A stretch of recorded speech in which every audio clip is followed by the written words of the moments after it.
J-Moore, the very best reviews. Tell them none can contest, we gon'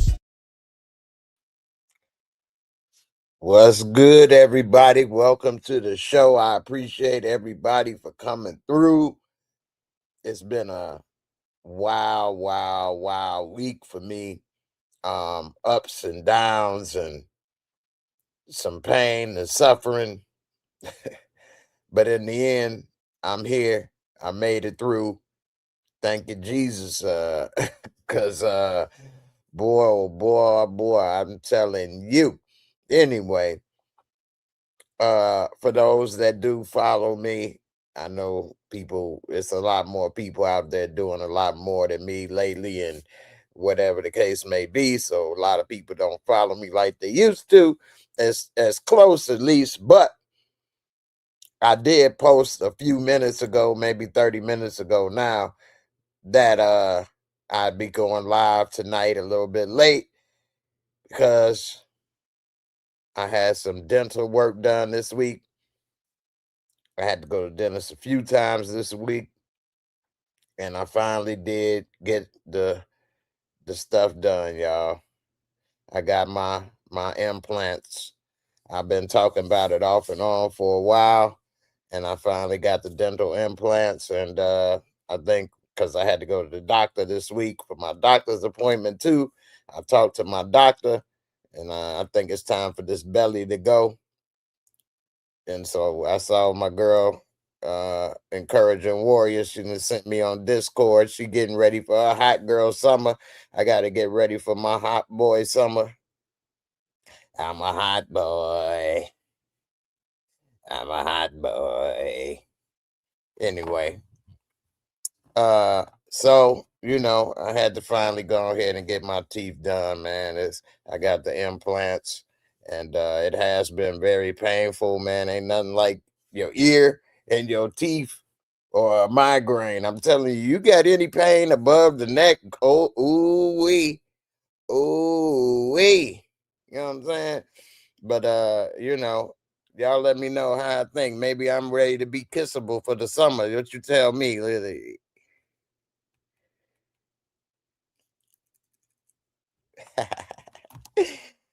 I got $1 million smile, boy.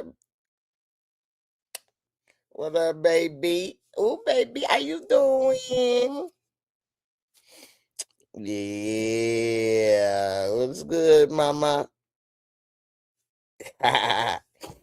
Anyway, I'm going ahead and getting ready. I got my teeth done. This was expensive. Now I really got to try to figure out how I'm gonna make this done and afford it.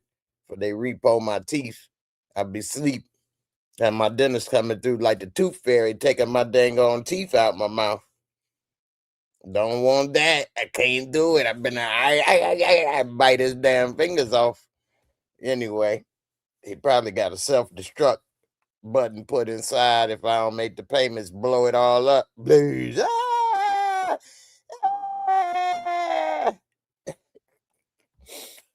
Anyway, couple other updates before I get started. I see everybody coming through. I appreciate y'all for falling in. And I'm going to put the link in if y'all want to come up and chat. I hope you do as always. I'm going to try to talk about mostly music, but shout out to Euphoria coming back out today. I'm going to have to talk about it tomorrow because it ain't coming out to 11 o'clock is when this show.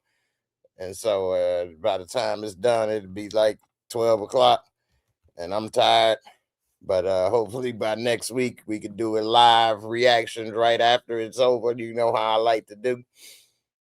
Also, I entered again this year for the Helium Comedy Club. That's the biggest comedy club in Indianapolis. And they actually have a chain of Helium comedy clubs across the country. And so they got the Midwest Funniest Comic competition. They opened it up to the Midwest, so it's going to be people all over the Midwest falling through. And I entered into the Indianapolis club, so I got all kind of networking I've been doing the last year because I realized that although I do have a nice size fan base, everybody is spread out over the country. And so I've been networking and trying to get people local in Indianapolis to know me and stuff for the past year. And hopefully I can get enough people to come through and pack the house and support your boy, roll up. You know I do. I need my wheel fans. I need the wheel fans to show up. That's local. Okay. You get it? But you know what I mean? I know y'all my wheel fans. You know what I'm saying? We wheel family up in here. But y'all ain't gonna all be able to drive to Indianapolis for an hour show. I get it. I mean, I probably wouldn't do. Ain't no probably. I wouldn't do it either. Okay, so I don't like to. I don't like to ask people do stuff I wouldn't do. But the local people, hey, let's go. It ain't nothing but a thing. You know what I mean? Come on through, support your boy. Who knows? By next year, I may be on Netflix. And then we can chill. I got the teeth. Hey. Anyway, my last little update is I'm gonna have to go ahead. I talked to my doctor. I say, man, I might have to go ahead and take that Ozempic pill, that Wegovy. Wegovy, losing weight. We gonna be losing weight. Now, me personally, I don't really believe in cheat codes for everything, but as I'm getting older, I gotta get some cheat codes, man. And especially when I go to exercise and work out. I'm not against working out. I like working out, but the problem is when I work out, I can only do stuff with my arms. And then when I'm done, I got to use these same damn arms that's all wore out and worked out and rubbery to roll my ass around and get in the car and do this and do that. I'm like, oh man, I should have rethought this. I need somebody to work out my legs for me. Cause dang man, it's hard. Somebody gonna have to push me because after workout, I'll be like, hey, you're gonna have to push, baby, push. So that's the problem, is that I can only do but so much, and then I wear myself out. I ain't able to walk. Well, duh. That's a new surprise, right? I ain't able to roll myself around. My damn power controller for my chair, the power assist controller don't work. It broke, and it's expensive to get, and it's out of stock. So even if I had the money for it, it ain't available to buy anyway. So ain't that a blip? So I've been struggling with that. So, but I'm tired of having a belly and getting these little boobies. I better not do no crime. They're gonna take advantage of me. They're gonna manipulate Rojas. Not this time. I can't play that role no more. They're gonna be like, oh yeah, Rojas, come here, bring your ass here, man. You looking real sexy, boss. Hey, no, don't talk it to the boss that way. Bitch, I cut your BB off. Puta, I cut your BB off. Who know where I got that from? I shoot your BB off. All right, y'all. Enough of my updates.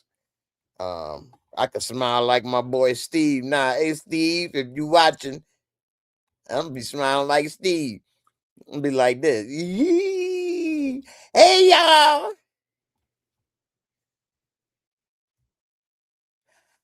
I'm smiling like Steve.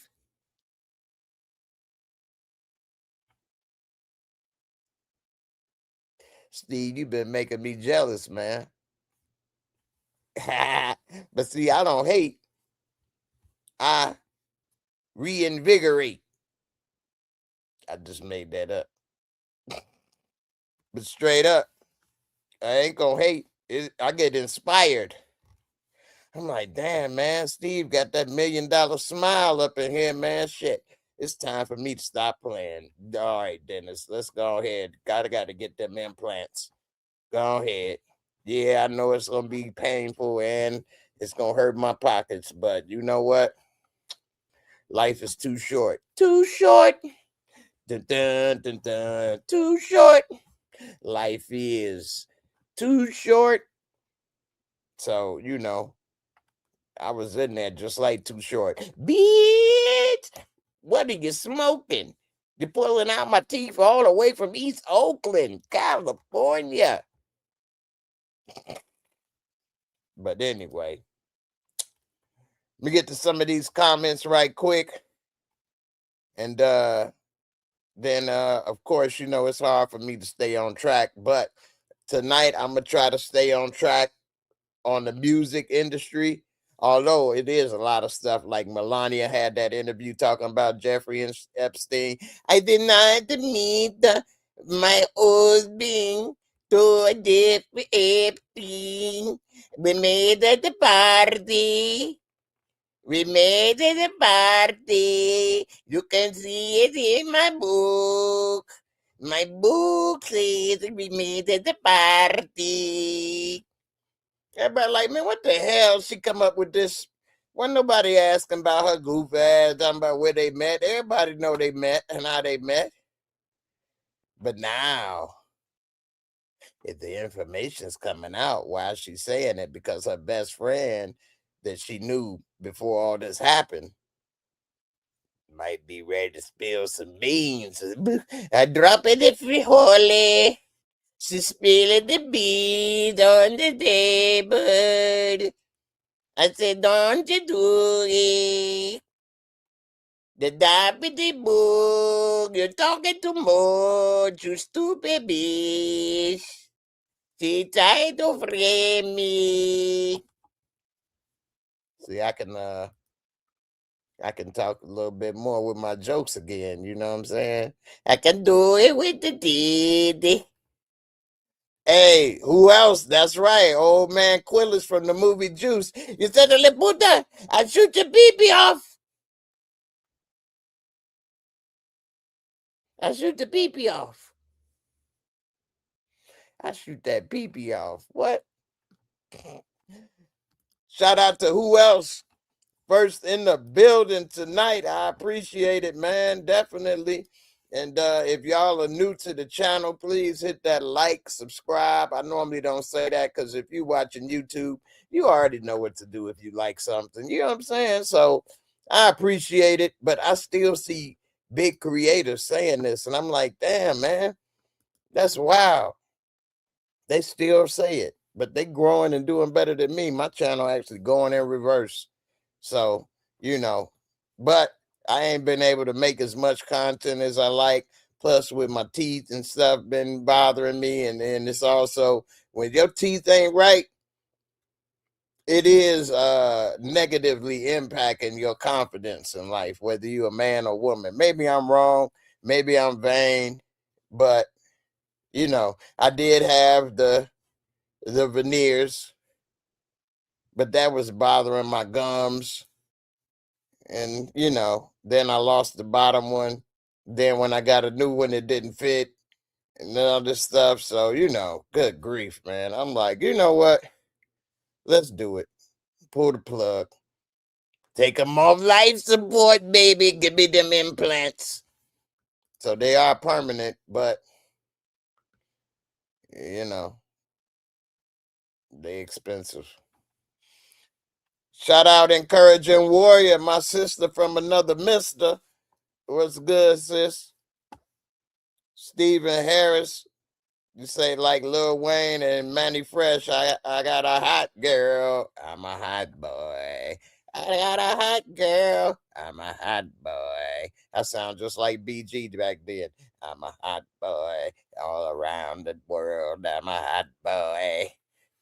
Speaking of that, tonight, for those that didn't hear me earlier, we're going to be talking about the music. I got sidetracked when I was bringing it up. We're going to be talking about rapper from the Migos, Offset, getting shot. Normally, this ain't something to talk about because rappers always getting shot. Unfortunately, it's like one of the worst professions to have is being a rapper. Like, I remember when Tupac got shot, it was amazing. Somebody shot a musician, a rapper. What? Now it's like, okay, and sadly. But the reason that we talking about this is because he was shot in Vegas. That's not necessarily alone bad, because that's where Tupac was shot. But he was shot standing in front of the casino by another rapper, and I believe they was arguing over money he owed. And it get a little more complicated because he has a child, I think 3 children, if I'm not mistaken, with Cardi B. And Cardi B and him just got divorced after being married, but she was there for him and did a lot of things for him, which, some people, once they break up, they don't have anything to do with that person, regardless of how the breakup went, whether it was good, bad, regardless of how the relationship went. I mean, it wasn't good if they break up, but some people break up because they was abusive. Some people break up because it was cheating. It's a lot of different reasons why you break up, regardless of the fact. And she had baby by another man already, so she moved on real quick. But I think he did too. I don't know what these people do. It's hard to keep up. Anyway, she was there for her baby daddy, her ex-husband, which I will say is very admirable of her. We'll get into that a little bit deeper, because I'm sure if y'all come in and call in and you all put in the comments and stuff, you're going to know more about this stuff than me, because I really don't follow so-called celebrities that often, that much. Not that I'm better or worse than somebody. It's just I really don't care about this stuff as much. But hey, we all care about different things, which is fine. So that's why we're a community. Next, the Michael Jackson movie about to come out at the end of this month, y'all, in theaters. And I'm gonna talk or react a little bit about some of the clips and what to expect. And is it gonna be good? Who's playing Michael Jackson? Some of the merch that's out, I'm actually gonna get too. And a little bit about that movie. And are they gonna be showing the Never Never Land? Come in, have a little Jesus juice. Gotcha, bitch. And also, Christian rapper Dee-1. I have never heard of him before. First of all, I'm gonna be honest. I do love Jesus, and I've been going to church this last year or so. I never heard of Christian rap. I never heard of Christian rap. I think I may have heard of a rap song here or there, maybe, but it was probably whack. Most gospel Christian rap music type stuff is normally trash to me. I ain't gonna lie. But this rapper Dee-1 had a viral video with a guy from Atlanta, Big Bank, and this dude, OMG. It does say in the Bible you shouldn't argue with fools, but I don't want to call him a fool, Big Bank, but this dude is foolish when it comes to the Bible and stuff with Jesus and all of this. And I mean, oh man, my dang on head was about to explode with some of this. And it's your free will that you can choose to believe or not believe or live your life however. He hung up on the gay part about gay people, things of this nature. I get it. But this dude, Dee-1, in my opinion, did an amazing job keeping it together and talking with this dude who is at least 10 years older than him at minimum. And it made me want to see another of his interviews with this dude. And they was on a podcast called Big Facts that's also based in Atlanta, and it had Big Bank and some other people on there. I never even heard of him either. I never heard of these people, but they got Big Bank had millions of views. He got all kind of people showing up on his thing. From what I've learned, he used to be a street ninja. And you know, I don't know too much I learned about him, but anyway, it's a lot of people out there that I don't know about it, ain't heard about. That don't mean nothing. It's so much stuff I don't know. I'm a humble person, as most of y'all know that's been rocking with me for years. I don't know. I'll let you know. I don't know, ain't heard of it, and I ain't heard and don't know about a lot. But anyway, I'm always down to learn. And after looking at that, I had to see another of his interviews, which that one on Big Facts was just as bad on their side, and how he handled it is amazing. And I'm like, I gotta see if this dude can rap. Does he really got bars? And I went to Apple Music. I'm gonna have to tell y'all, dude is cold. Dude is cold. Now I only listened to one of his albums. It's a compilation album with another Christian rapper named Murs, Murs. And yo, it was fire. Beats fire, the subject matter fire. It ain't all about God, Jesus, this and that. They got different stuff. One, he was talking about how light, because he light skinned, light power, light power, light power. Anyway, he's talking about how dark skinned dudes be treated versus light skinned dudes and this and that. He had good topics. I get tired of hearing about drugs and money and you know, flash and this and that. I've been tired of hearing that for a long time, actually, especially when you don't have no money, you know, and you know, you get tired of hearing about how everybody a boss or a baller. Boss. Oh, boss. Oh, have a baby by me, baby, be a millionaire. Like all that stuff got catchy beats and stuff, but in the end of the day, you know, come on, man. Come on now, dog. Come on now, dog. In my Boosie voice. Come on now, dog. But anyway, he got some bars. He actually fire. He got a new fan. So, you know, we're gonna see what's up with that.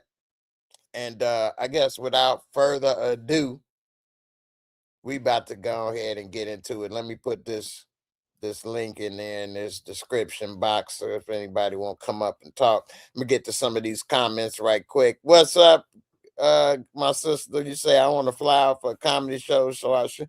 Hey, you want to make that happen? Let me know. Because of Diddy, though, you know, I don't want to be flying nobody out. Then you be accusing me of trying to diddler you, trying to take you to my Diddy basement. I came to support Jay. He tried to put me in his Diddy room. He tried to Diddy bot me. He flew me out and then tried to dig it out. Ain't that something? Nah, I'm just playing. You got to hit me up on Discord. We make it work. I got a room for you to stay right there. Nah, I'm just... You say I'm behind on the comments. This is what, 10:39 you sent this comment. So damn. Already been talking for 15 minutes, 20 minutes. Say I was thinking about taking a weight loss supplement too, but I was worried about side effects. Don't worry, Jay, I'll be your gym buddy. I know that's right. But how you gonna be my gym buddy if you in Atlanta? You gonna use the force to wheel my ass up out of there? No, I was talking to my doctor about the side effects, and he said they are still moderate as far as how many people get it versus how many take it. Truth be told, damn near everybody I know already been taking it, but they've been taking it doctor prescribed. My daddy been taking what they are is called GLP-1s. And then they got the Ozempic and the Wegovy, and it's another one out there. So, but the GLP-1s also, it's a new article just came out where they said it's about to change the world because the price about to come down super low. And if I start talking to sound a little funny, my mouth is still sore. I had to put a whole bunch of damn I've been going through bottles of Aura gel like crazy, which that has side effects too. Everything got side effects. You drink too much water too fast in a row, you're gonna have a side effect. It's water intoxication. You could do all too much of everything, y'all. But my daddy take it. My brother's wife take it, my sister-in-law take it, my aunt take it, my uncle take it. Who else? There's somebody else I know take it. They all been taking it for years, at least 1 to 2 years. Now, again, they all were taking it, they all got diabetes. They all got diabetes. So that's a difference than trying to take it for a quick fix. I only plan on taking it for a couple months. You know what I'm saying? But the last thing I do need is to go blind. I can't walk and I can't see. I've been enrolled into traffic or some shit. Been in suicide watch over here. Roll off stage up in this piece. Last thing I need to be rolling into a wall. So I got you. I feel you on that. But we're going to see. I talked to my doctor. We'll see what happens. Hopefully they don't take me out in a month or 2. Who else you say Rojas don't pay his dentist bill? They're going to send this man in. Let's see. I can't see, man. I got to have my damn eyeglasses too, man. I'm falling apart. Y'all. I got the side effects from the damn Wegovy, and I ain't even took it yet. I already can't see. Say Rojas don't pay his dinner bill. They're gonna send the man in while that showed up at the dollar bill bedside at the Players movie. It's time to hear that popper. Hear that pop. Oh, time to hear that pop. Hey, for real. You pop go to Weasel in this mug. Got me messed up, straight up. See, you get too close to me, you gonna hear that pop. Bloop, low blow, baby. Pop to the nuts. Pop go to Weasel. Don't get too close. You can't get within arm's length. Because all I throw is low blows.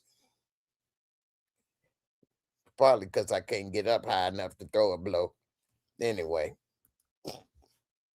Courage and War, you say, if a man's boobies are bigger than mine, Houston, we got a problem. I know, right? Speaking of that, how many of y'all think that damn that damn Artemis was real? How many of y'all think they really went around the moon? Which is crazy because when they allegedly landed on the moon, the whole world took notice and watched.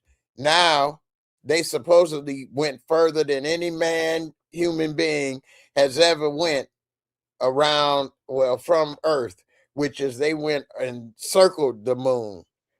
And ain't nobody give a damn. Ain't that something?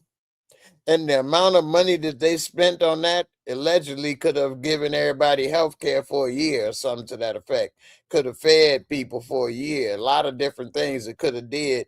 They sent these 4 people to go around the moon and come back. And ain't nobody give a damn. And it may not even been real. I mean, I just, don't nobody give a damn no more. They really don't. They're like, Joe, pay my doctor bill. Fix my teeth, bitch. Straight up. Miguel, what's good, fam? How you doing, man? Hope all is well with you. Good to see you. Miguel been coming through supporting for a minute. Basically, all of y'all have this my wheel family up in here. You know what I'm saying? Y'all been supporting a brother for thick and thin, through thick and thin. It's a lot of people that came and went. It's easy for people to say, well, I don't watch him no more because of this, or I don't support, or this or that, or I don't like this or that. But the truth is, I'm out here. Yeah, I keep it real. You know what I'm saying? But the same people saying that, they don't want to show their face. They don't put their information out. They don't have a channel. If they did, I bet you I wouldn't want to be their friend or support them. They probably doing some wild stuff, but they want to sit there and say this and that about me. What kind of friend, if you're supposed to be a friend, just disappeared, just stop answering calls, or just stop showing up, or just decide don't want to do this or that all of a sudden. Like, they do all kind of stuff. Speaking of that, I had to kick. So remember I told y'all I had to take a woosah right quick. Remember I told y'all that somebody stole my damn cereal? Well, Jay was on the case, baby. I was on the case. So when I went to Panama, I had a lot of my inventory for the vending machines in my garage. One of the things that was close to my door was a case of sweet tea. Now it was open, and this is a case of 24. It was open, and it was like 2 or 3 missing. When I came back, it was 2 or 3 in there. I'm like, okay, somebody playing, right? Somebody playing with my emotions, Smokey.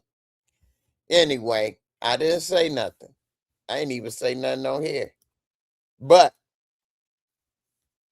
I did write that down up there, okay? Then I noticed my damn cereal box was empty. Didn't even open it. But now, not only has it been opened, they opened up the box, took both bags of cereal out, and then left the empty box there. You bitch. And of course, there is a bitch because ain't nothing but females been coming up in here, okay? I call them a bitch because I didn't know their name. I didn't know which one did it. Anyway, we see, I'm really pissed.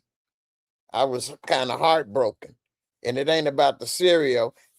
I mean, without going to prison, I guess having somebody steal from you in your own house is the closest a man can probably feel to being violated. You know what I'm saying? This is my castle. This is my place of refuge. And you supposed to be coming in to help my daddy. And you want to steal? What make it so bad is that any one of these damn girls that come in here, home health aides, I've given them rides. I've given them money, not even a loan, because I know they ain't gonna pay it back. They love to do the stupid ass. I can't take this. I missed the roof. I don't want to take your money. You know you can pay me back, dumbass. You know that, right? If I give you $10, you know you could pay me back. You act like you can't take this, you can't do this, you can't do that. When you get paid, give me my money back then. What's the problem? They never do. That's the damn problem. So shut your ass up. Anyway, giving them rides, giving them a little herbal essence. Anyway, you gonna steal food. I already been taking a mental note that every month my dad is running out of food at the end of the month. The last week of the month, he don't never have no food. Now, yeah, he greedy. Yeah, he eat up everything like a kindergartner with Halloween candy. You want to eat it all up the first night. But he can cook it himself. So how he gonna eat up all the chicken? Eating up all the food. Eating up all the hog mogs. I want some hog mogs. Who know where I got that from? Anyway, I already know what it was because they used to do it to me. As smart and as aware as I am, not that I'm all this and that, but I'm very aware compared to 80-year-old clients, which is why they always hate me because I'm on your ass. I'm paying attention. You can't come in my house telling me where I can go, what I can eat. Just because you want the chicken fried don't mean I have to do it. Bitch! Yes, it do. What is you talking about? You can't come in here telling me how you gonna feed me. It's my damn food. This ain't prison. This ain't house arrest. This ain't a group home. This ain't a nursing home where it's a schedule of food and I just got to eat what's on the schedule. This is my damn food. That's why I don't like them people and have them in here. Home health aides is some of the worst triflingest people out there. And if you a home health aide and you saying it ain't me, either you lying or you in the minority. Because, of course, I'm going to tell you the truth. They all say it ain't me. They all say I'm not like that. They all say this and that. But you know what? None of them say, you know what? I'm actually lazy and I'm full of shit. Okay? When you ain't looking, I'm a steal. I'm a lie. Nobody ever said that. But I've caught them stealing my medication when I came home from a surgery. Literally, right up underneath me. I had the medicine right here in the bed with me. She would help me do range of motion, and while she do that, I sometimes nod off or fall asleep. She would steal my medication right there in the bed sitting next to me. How? She had balls, baby. I mean, when I was younger, I'm from Chicago. I know about stealing and stuff. I didn't stole stuff when I was a teenager. Yeah, actually not as a teenager because I stopped by then. But in eighth grade, not even eighth grade, third grade. I know if my boy Ricky watching, yeah, I took some GI Joes, but Jared was taking the GI Joes first. I busted him, and he said, "No, it's okay. Ricky don't mind. You can have them." I'm like, "Oh, okay. Well, give me these, give me that, give me this." And then he set me up because he told Ricky I'm the one that stole them, and because of the no snitching policy, I never wanted to snitch on them. But little did I realize until I was older that Jared snitched on me first, and Ricky think that I'm the one that did it the whole time, not realizing that Jared the one that did it. And Jared and Ricky became better friends than me and Ricky when Jared was the thief. People need to learn them lessons when they kids about taking GI Joes. Then they learn as they get to be adults. Anyway, because that was at Ricky's birthday party too. Ain't that something? Anyway, this girl was stealing not only out my house, out my bed, my damn medication while I'm recovering from surgery. Pain medication. I was wondering why she'd be falling asleep and nodding off in my damn bed. That's why. Stealing my damn oxycodone. Anyway, they done stole my clothes, medication, food. They making 6 wings for me, 3 for them. Or they make a whole plate. Then they'll be eating it in the kitchen while I'm in my room eating, and then I didn't know they sitting there eating. Talking about I gotta clean the kitchen. Bitch, you in there eating my food. Then when I want seconds or thirds, oh, it ain't no more. Cause you ate it. You could at least ask me. I send them to McDonald's. Hey, could you buy this or that? Next thing you know, they buying drinks and dollar burgers. If you was hungry and needed it, why you didn't ask? It's easier for them to steal than to ask. But then if I say, here's some money, I can't do this. It's the rules. You only like the rules when they apply to yous. You know what I'm saying? Anyway, they steal. They do all this. Then when I say bring the receipt, oh, I don't have the receipt. That's why I had to use my card all the time, because if you give them cash, you damn sure ain't getting no damn cash back or a receipt. I mean, so many things. So, and then I had to, after the last straw was after she stole my damn medication, I used to let her use my car. When I was in the house, I used to let her use my car and pick up my son or even clock in while I was in the hospital. And I still let her clock in every day and get paid. And you gonna rob me? Really? And no, we wasn't messing around. She looked like Jay Leno without the jokes. So no, we wasn't doing that. I had one of them, a different one that used to work with me for a year. She was one of the slowest, dumbest people I ever met. She had a good heart though, but golly, she was a box of rocks. Her damn boyfriend, her and her boyfriend, who I told her don't bring to my house. She talking about y'all would be good friends. I don't want to be friends with your damn boy. What's wrong with you, box of rocks? Do not bring that Negro over here. Anyway, she brought him anyway. And when I told her, what you doing? Why you do that? He gonna leave mad, talking about I'm hating because I want her all to myself.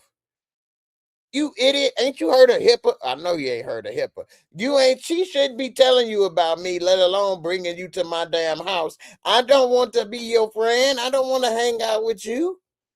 And it ain't because it's you, because I ain't what I look like looking for some dude to be my friend that I ain't met. Yeah, I need a new friend. Could you introduce me to your man?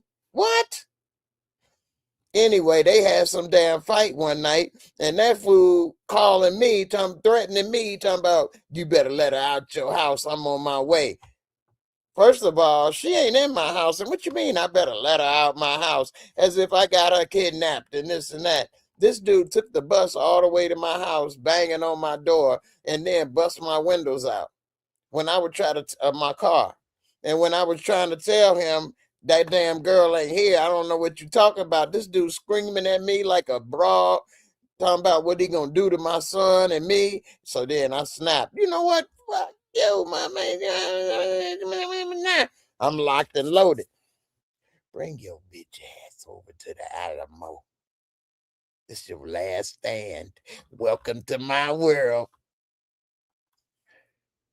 Anyway, I had to call the police to back it up because I ain't want to go to jail for popping this fool.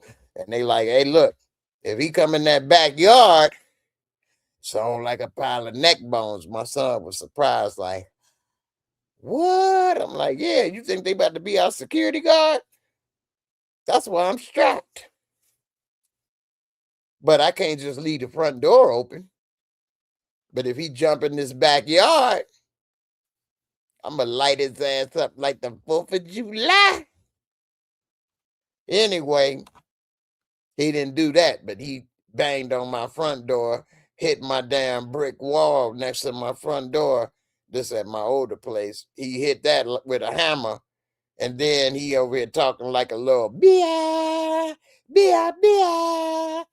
And then went and bust out my damn car windows, texting me, talking about, you see what I did? I'm like, yeah, I see you a bitch. Bring your ass back to the Alamo. You get it? Alamo. But anyway, they didn't put me through the ringer, y'all. That's why I got cameras in my house. I never thought after being injured, I'm going to have cameras in my house because the people that's allegedly supposed to help you lie, steal. I caught the girl stealing my clothes. And she thought she was slick because I'm looking at her on camera, sorting through the clothes, putting one pile here on the floor behind the couch and putting the other pile here. One pile for her, one for me. One for her, one for me. And then because some of these clothes I was about to sell. And I'm like, did you see something you like? No, not really. Just a couple options right here. And brought the little small pile here. And I'm like, oh, okay. She's like, so what you going to charge her? I'm like, oh, okay. Let me see. She kept trying to get in front of me and run in the room before I could get there so she could put everything together. I'm like, no, stay here. No, stay here. No. And then like about maybe 10 steps before I can get there, she finally broke away and tried to take the stuff and throw it under the couch, under the pillow. And so when I got there, I didn't see the pile she had. So I pulled up the camera right then and saw her goofy ass throwing it under there. And then I lifted it up. I'm like, how these get here? Oh, I don't know. I didn't do that. I didn't touch that. I'm like, bitch, you lying.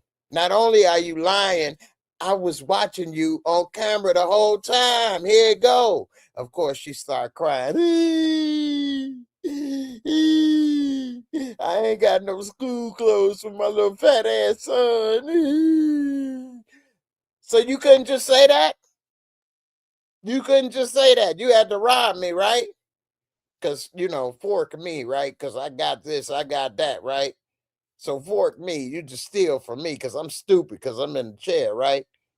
So I'm an idiot, right? And like an idiot, I guess she was right. I gave her a couple of the items of clothes and I didn't even didn't even fire. And you know what happened? She stole from me again a couple weeks later.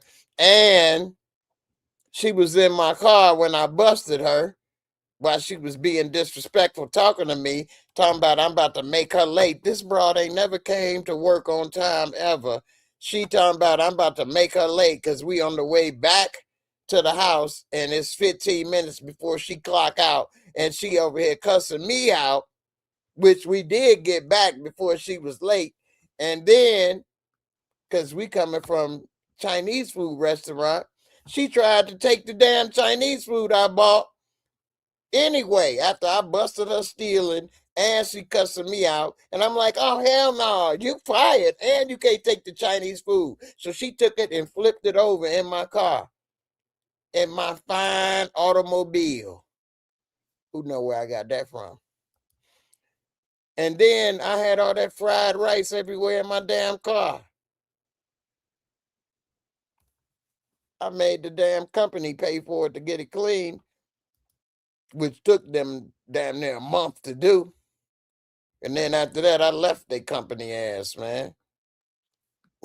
Anyway, learned that lesson. So I'll go ahead and say this. I've been rambling my mouth. I ain't even get to the damn stories yet. That's the problem. I talk too damn much. Anyway, I hope y'all enjoyed this story time with Jay tonight. But the woman that's been working here a year, who I done did all this stuff for, rides, this and that, she ain't gave me no head. She ain't tickled my balls. She ain't did nothing for me. Ain't made me no food. She ain't even do that stuff for my daddy. Anyway, this girl is over here stealing. So I knew she stole the cereal. I just couldn't prove it. I knew she had to have been the one stealing the damn iced tea. I just couldn't prove it because the people that be there the longest be the ones that think they can get away with shit. They've been the most comfortable. They think they know your ways. They think they know the ways. They think they can get away with it. They build up the trust. You see what I'm saying? They build up that trust and no appreciation. Don't you know that trust is a valuable thing? If somebody trusts your goof ass, that's a valuable thing that you should hold dearly, that you should not violate a person's trust. You're not supposed to take advantage of a person's trust. You know what I'm saying? Especially if somebody is nice to you, then you be sitting there talking about, I got 5 kids, I ain't got no money, I ain't got this, I ain't got that. People don't help me. Because you full of shit. That's why don't nobody want to help your ass. Because you don't appreciate. Any woman that's got all that stuff going on and ain't nobody helping and doing this and that, I always think they must be foul. Because people always normally got a soft spot for women in need. Straight up. Even when I was younger and I was trying to raise my son by myself, which I did do, but ever since he was 10 months old, I was raising him on my own as a single man. And even when I'd go and fill out the paperwork for like CCDF, which was the child care vouchers for daycare or whatever, it would be written as if it's a woman filling it out. So they didn't even expect men to fill it out. It was already like help for women. And so, you know, they didn't have it like for men. And like even when I was getting separated or stuff and doing this, it was geared towards women. Like it's so many things and programs for women. My point is, it wasn't no help for men. They wasn't trying to help a man. Ain't nobody give a damn if a man is single and on his own struggling. If you a man and you need help or some food, don't nobody give a damn. They don't. If you a man and you trying to take care of your kids on your own, don't nobody feel sorry. They'll say, why don't you give it to the mama? That's what they'll say. Basically, give up. Why you trying to do it anyway? You know what I'm saying? So anyway, this damn person, I got the video I'm about to play. I see a couple of y'all came in and want to talk, so I'm going to get in there. But this girl, so I got some inventory for the vending machines because I got to shorten this up. I done already been talking for an hour. Good grief. I get to flowing, don't I? Anyway, I had the damn inventory come in, and of course, I'm living that real life. You know what I'm saying? I'm living that real life, baby. Anyway, I had a lot of the inventory at the front of my door. And when they bring it in from, Walmart or Sam's Club, they want to leave it on the front porch, but I normally have them open the door and then put it right there by the front door. So I got some Sprite and some Coke, all kind of stuff sitting there. So the other day, I see this damn girl when she leave. First of all, I had everything stacked and arranged a certain way. Okay, it may look like chaos to the average person, but to me, I set it up this way so that my partner would be able to get the stuff, do whatever. And on top of the case of Sprite, it was 6 Sprites and one on top. Six Sprites on top of the case and one Sprite on top of the 6. And so I then realized when she was leaving, because when I came back the next day, the one Sprite on the edge was missing. So I'm asking Pops, hey, did you tell her to give you a Sprite? Or did she ask you, could she have a Sprite? He's like, no, I ain't say that. No, I ain't say that. Of course, they love to play that game with old folks. Yeah, you did. You just don't remember. You ain't playing that with me. Anyway, they want to make it seem like, you know what I'm saying, either one of us is crazy or whatever. So I'm looking at the video footage, which that's already pissed me off. You got me doing homework. I'm out of school, bitch. School's out. Anyway, so now I'm sitting here looking, and then I see her leaving. And while she leaving, the door is wide open for a long period of time.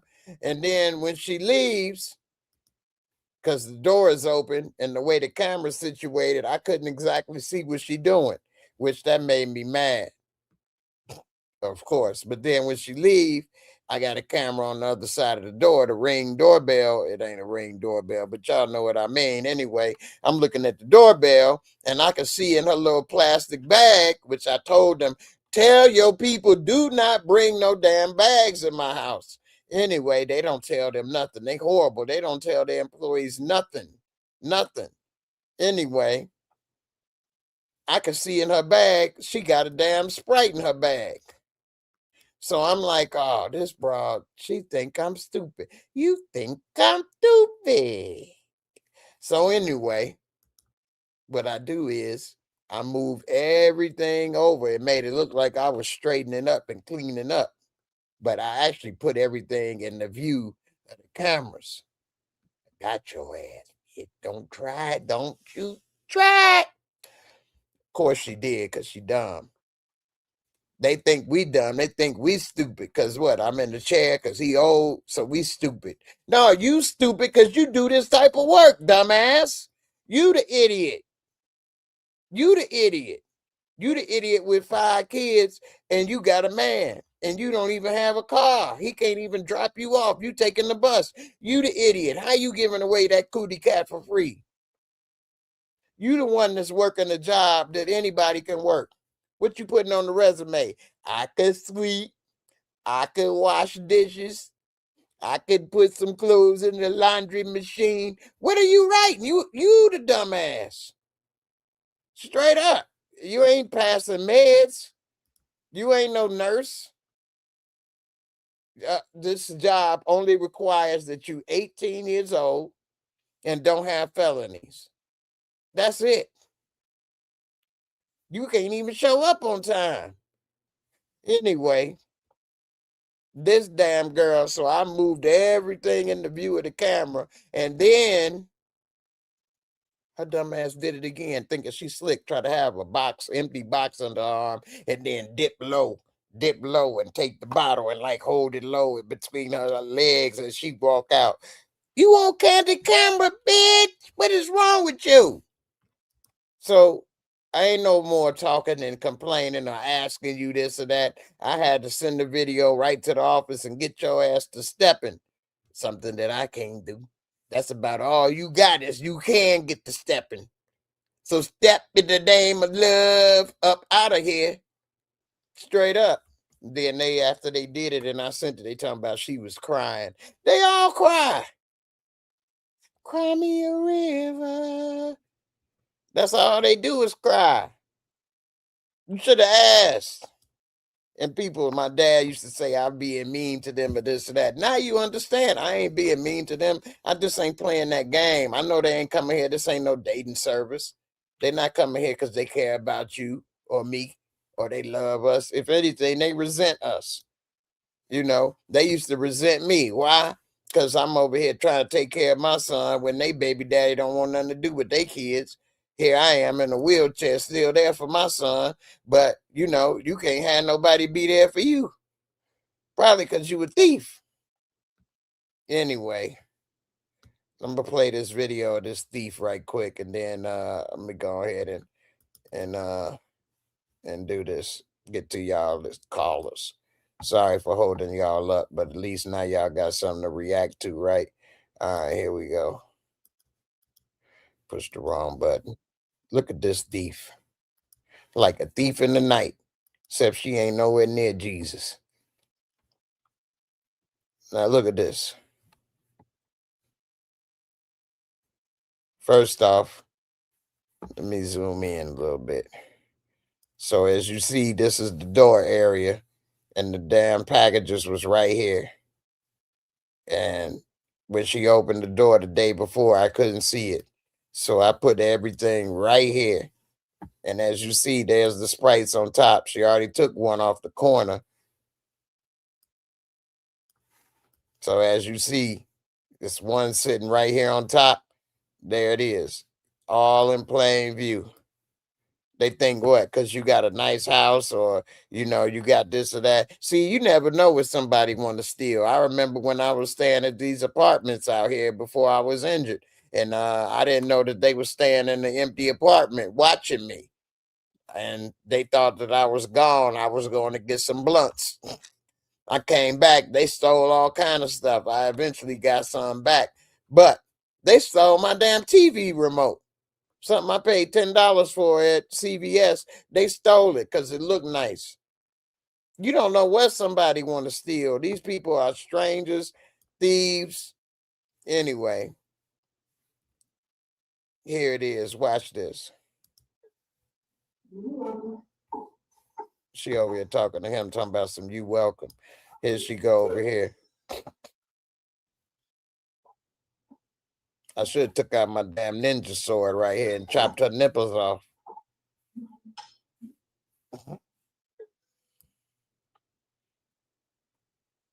She turned the light off. All right. Now she going in the kitchen.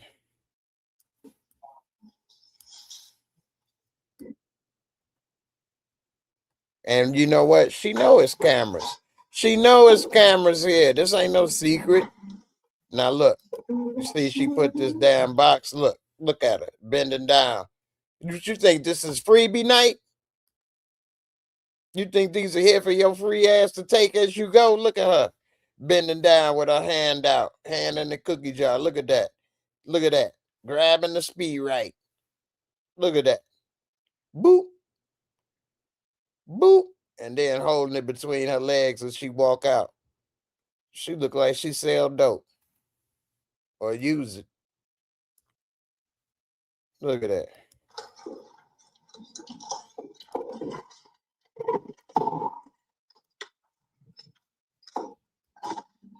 And then he even called her for something when she at the door. And that didn't make her think, you know what, I should put this back. Because this is the second day in a row.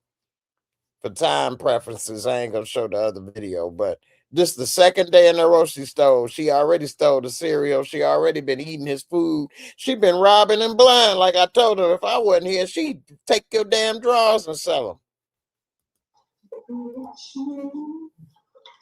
Boop. She put it in the box.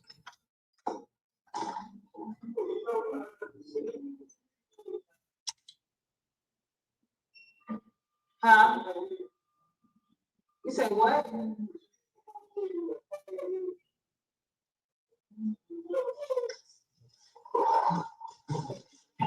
He got a bad habit of asking for stuff as people leaving.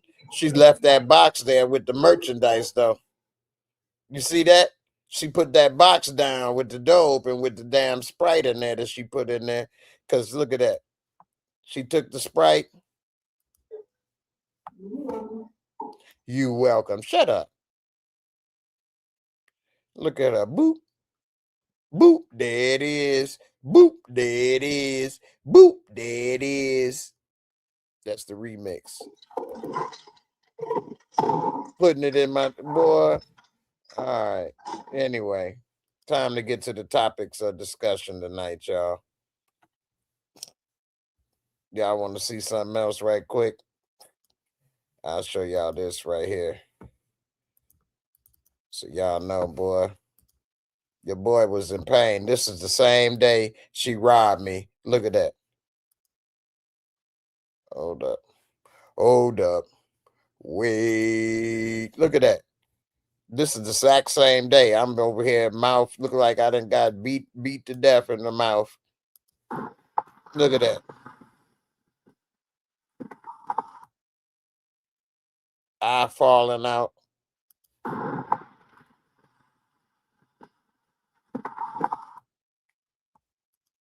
And that's what she wanted. She like, oh, he can't talk. He can't tell that I stole it. His mouth is bloody.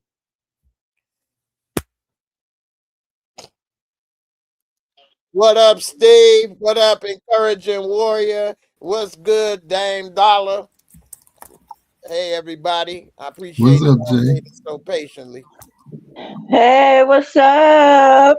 Hey, what's up? What's up? What's up? Steve, what's up? See, I can be like you now. Hey. I was about to say she nothing but a liar, a cheater, deceiver. You ain't lying, boy. For real, yo. Like that's one thing I can't stand, yo, is a thief and a liar, man. Because if you gonna steal, I know you gonna lie. And if you gonna lie, I know you gonna steal. It just goes hand in hand. It does. It does. And then I'm sitting over here giving you, extending my trust. Bad enough I let you get away with it the first time. You know what I'm saying?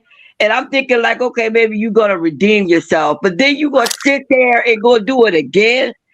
And I got you on camera. Man. Yeah, though. And she know better. She know she ain't had no business bringing that damn strange man to your house and steal your shit that don't belong to you. That was a different person, though. Mm-hmm. In case y'all didn't miss it, that was just me saying all the stuff that's happened since. Yeah, that was loud though. Jay. Yeah, what up? What up? What home mail page is this? What number is she? She the third, second, fourth? Shit, more like 125th. Okay. Oh, damn, how many homemades you done went through, man? 125, 26. We on the. I ain't even tell y'all about the one that came after her and what she did. This dumbass put the chicken from my dad that she made in the microwave in the kitchen, which is an overhead microwave. He can't even reach it because he got to use the rollator and use balance. And then, because he don't pay attention to shit, he let him tell it. He always do. He don't. He talking about because he telling me he thought she put it in the microwave in his room. Talking about, I end up putting the microwave and turned it on, and it wasn't shit in there. I was microwaving air. I said, oh my God. First of all, don't ever do that. They got stupid. What if it was foil on there? Mm-hmm. Yeah. I always check before I do it. Well, if you always check before you do it, how you microwave air? I always check. Then how you Jay. microwave the air? Why Jay. you fucking with me? Anyway, I know that. I go in the kitchen. Hold on. I go in the kitchen. She didn't even put the damn chicken on the plate. She left it in the same bowl with the paper that you put it on to drip the grease, and a big ass serving spoon still in the damn bowl in the microwave. So if he would have pressed the start without checking it, he'd have blew the shit up. He might have been on fire. Mm-hmm. who puts a big ass serving spoon this big, leave it in the bowl, and puts it in the microwave? I took a picture of that because it's just unbelievable. We about to leave this agency. Me personally, I've been through about 10 different agencies and about 125, 150 people. And this will be his 4th agency in 4 years. Going on in 3 years, because he only been living with me for 3 years. This about to be his 4th agency, because tomorrow they gone. Ain't gonna keep begging you to do your goddamn job. I can't keep trying to train you on how to train your employees. I don't want to keep calling you, complaining your ass. We got better shit to do. They be thinking they don't want to hear the call. Don't nobody want to make the damn call. Who the hell want to keep calling your ass, telling you about your dumbass employees and what they doing and not doing? Who want to do that? I'm telling you, they just be hiring any damn body. I'm telling you. Because that's all they got. That industry has a large turnover. Yes, because the budget is low. Because of funding from Congress, so they can't hire good people because a good person wouldn't work there because they don't pay shit. You see this picture, y'all? It takes a really good person and a dedicated person to keep that job. That look like fried It's chicken. really only family members that do a good job, and that's because they family members. Because somebody off the street that take that job, they ain't really gonna be doing a good job. And then, if you do have that job and you're a good person, it's only a stopgap. You know what I'm saying? You normally looking for something else to do until you get more money or whatever, then you're gonna leave. But the age range of people that really would do good at a job, they're around about retirement age. I'm talking late 50s, early 60s. They doing it because they like helping people and they don't want to be, they retired and they don't want to be at home. What you're saying makes sense, but in my experience, you got to keep in mind, I've been a 15-year vet of getting it. Plus, I did this work for 7 years because it's hard to find a good job here. But I actually had a second job, and I was about to quit doing this. But I, at the time, as a single parent in the city where I ain't really had no family or friends because I ain't from here, I needed the flexibility and stuff of being able to call off or come late or do this or that. But I've had young, old, I'm talking about they didn't send people 65, 70 over here. Wow. I've had black, white, Asian, Hispanic. They can drive, they can't drive, they got kids, they don't have kids. That doesn't matter because when they send the old people, they be complaining they too old. They can't do range of motion. They can't help pick you up. They can't go back and forth. They can't do this. Their knees hurt. They can't do this. They back hurt. They got doctor's appointment. I don't need to be doing this. I'm too old for this shit, Riggs. All of that. You know what I'm saying? That's true. They know how to do shit. They ain't been trained. This ain't my job description. This is that. I can't do this. I can't do that. They got kids. My kids come first. Ain't no job gonna be making me do this for my kids. Bitch, this is for your kids. Who made you work? You gotta feed your kids. That's how you do it, by going to work. They got kids. They don't got kids. They gotta do this. They gotta party. They don't work on the weekends. They can't do this. They can't do that.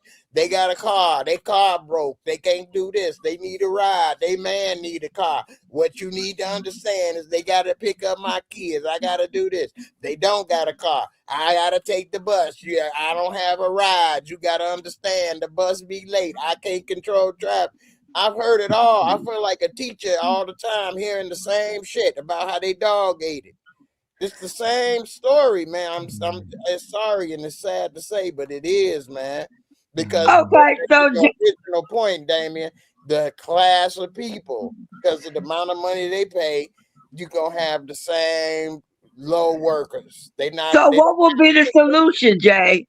Like if it was up to you, they need to pay the same as nursing, and then they'll get professional people because there's no way you're gonna retire here.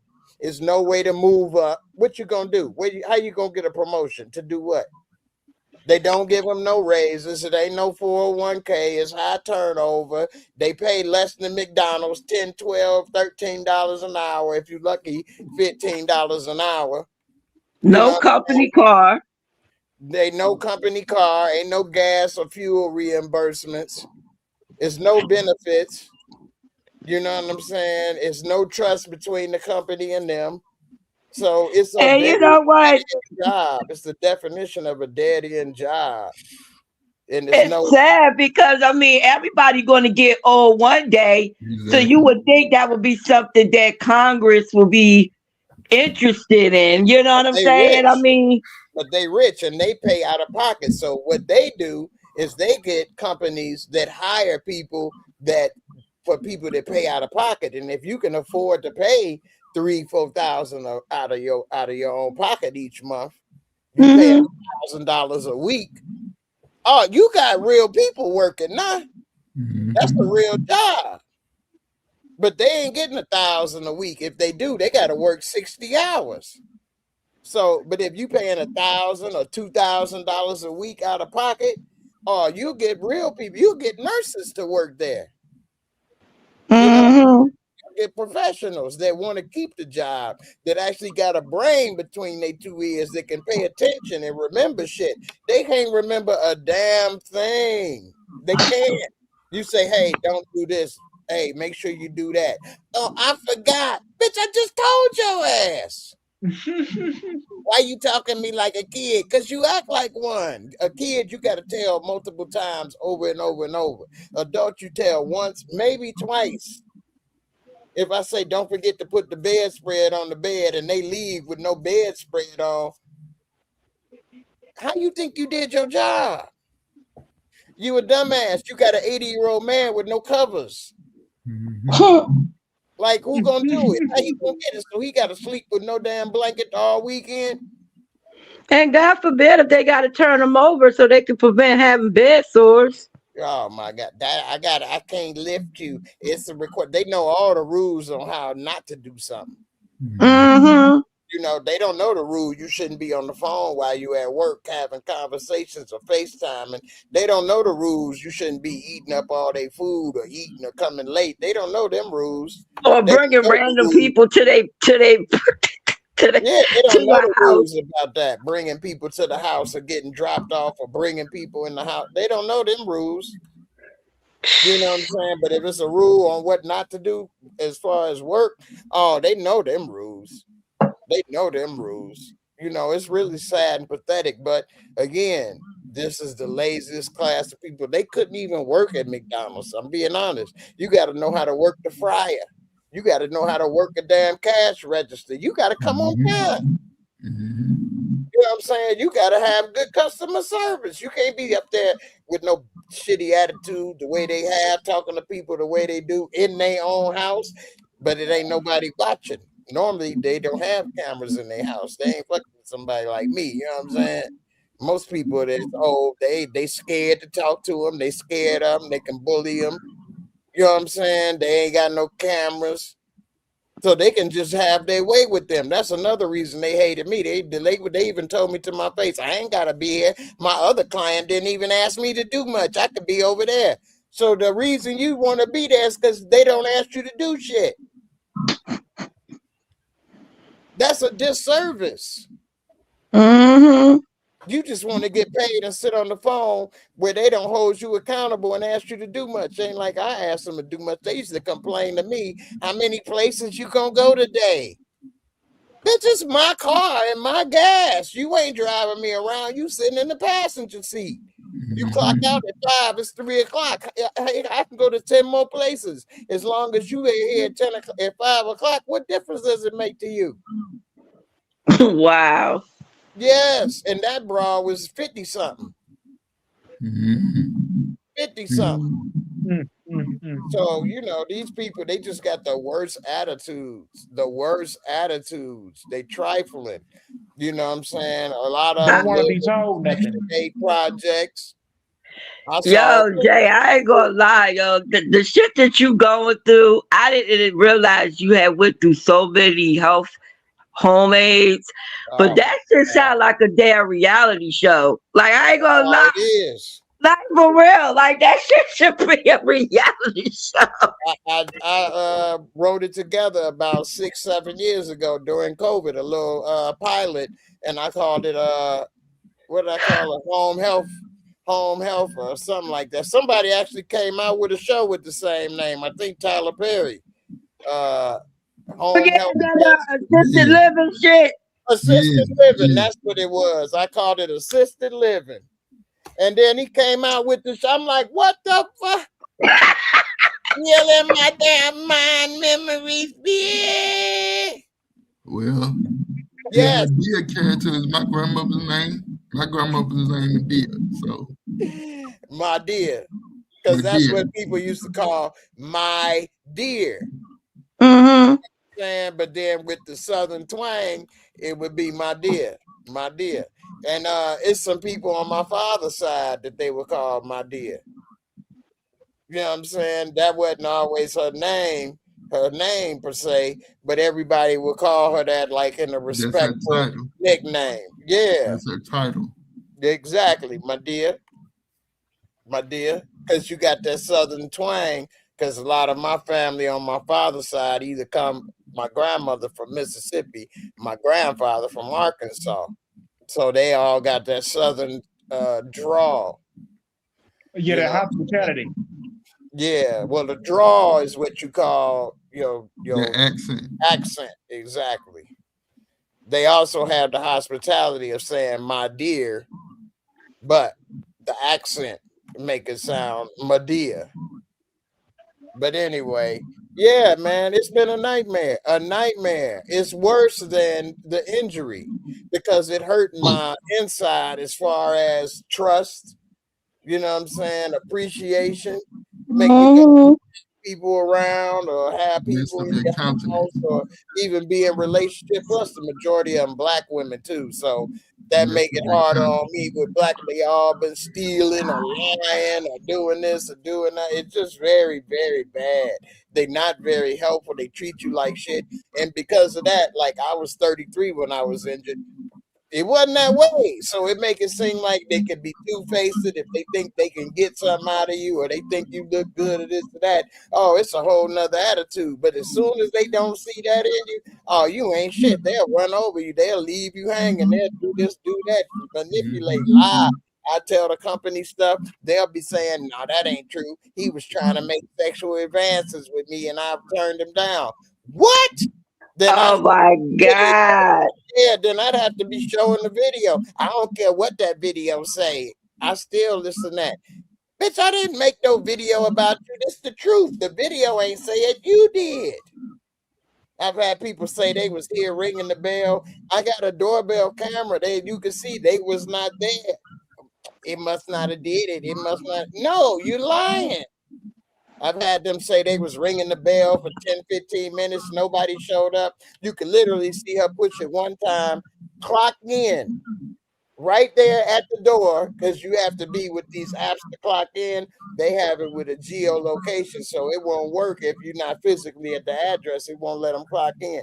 Clock in right there in front of the door, turn around, walk off, and get back in the car and leave with her ride. And it all took place in 2 minutes or less. I had the whole thing on tape, and she talking about it. That didn't record the whole thing. Yeah, it did. You lying. You lying. You know what I'm saying? And then if I didn't call in and tell them that, they like, well, she's still clocked in. What do you mean? Because I didn't even know she had came and did that. You know what I'm saying? Like, what the hell? So they done did so much stuff, man. So much stuff. The white girl is the one that was stealing my medicine out of my bed while I'm recovering from a damn surgery because I was losing control of my right hand. And it was because it was fluid from my brain leaking on my spinal cord. So they had to cut my neck open, take a bone out of my damn my neck and put a shunt down there. This is a major surgery. I was in the hospital for like a week. I let her clock in and out the whole week, use my car to pick up my son and do whatever, make her own personal runs, do this and that. Cause she had been working with me for a year. This is the same dumbass that I was telling her how to make the rice. She talking about how you make the water boil. So that's Jay Leno. Yeah, that's Jay Leno. You know what I'm saying? She talking about how you make the water boil. You dumb mumper. You don't understand how No, heat but works, see, you idiot. She was 20. Oh, she a baby. Still, you should know how water boil. You know, if ain't nobody taught you nothing. You seen You don't Paris know about Hilton, fire? Paris Hilton and Nikki Yeah, they Richie, was Nicole idiots. Richie. The Yeah, Sweet the Life or the Simple Good Life Life. or whatever. Simple Simple Life. Yeah, Them they girls should've didn't been know how to simple. work. They didn't know how to work. I know. Because Simple they never taught minded. them nothing. That's Paris said, true. Well, they said "Right." that before Nicki Minaj blew up, she used to work at Red Lobster. She Yeah, had to work. Nicki but Minaj this had white to girl work. was They broke. didn't She have didn't. to. This white girl was broke. She wasn't rich. She ain't had people cooking her meals. But if your parents never taught you anything, then you have to learn for yourself. I know. It looked like I was in a box of mine. Yeah, my mouth was busted, wasn't it? Paris Hilton say, "What's fired?" They told her, if y'all don't work, they out there swinging on the swings when they Yeah, I know, right? When they supposed to be working in a hotel. They were And idiots. the supervisor came in front of them and said, if y'all don't work, you're gonna be fired. Parents say, what's fired? Yeah, I know, right? They was idiots. That's true. Good point. But yeah, man, how bold are you to literally steal right next to me? That's like a pickpocket. Straight up. Just basically just insulting your intelligence. She the one that made me get the cameras, because when I was telling them at the office and stuff, that was the last straw. Me telling them stuff about people, and they talking about some. It's a he say, she say. What? And then when you get the evidence, they still want to denounce it. Damn right. So nah, that was the end of that. That was the end of that. But yeah, man.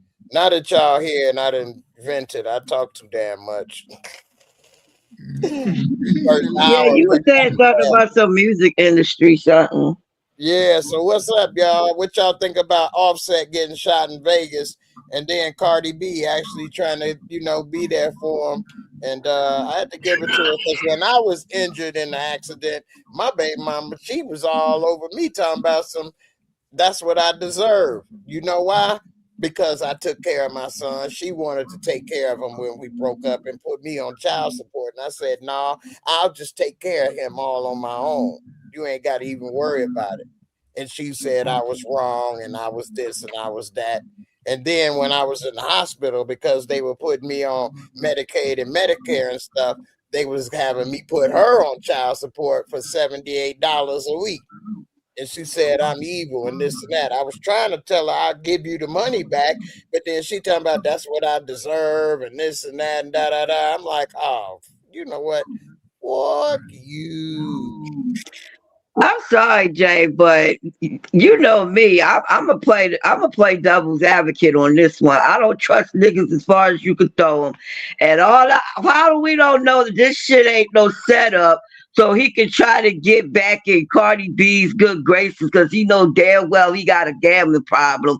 Everybody know when the last time he made an album, when the last time he made a hit. You know what I'm saying? And everybody's saying he owe everybody and their mama.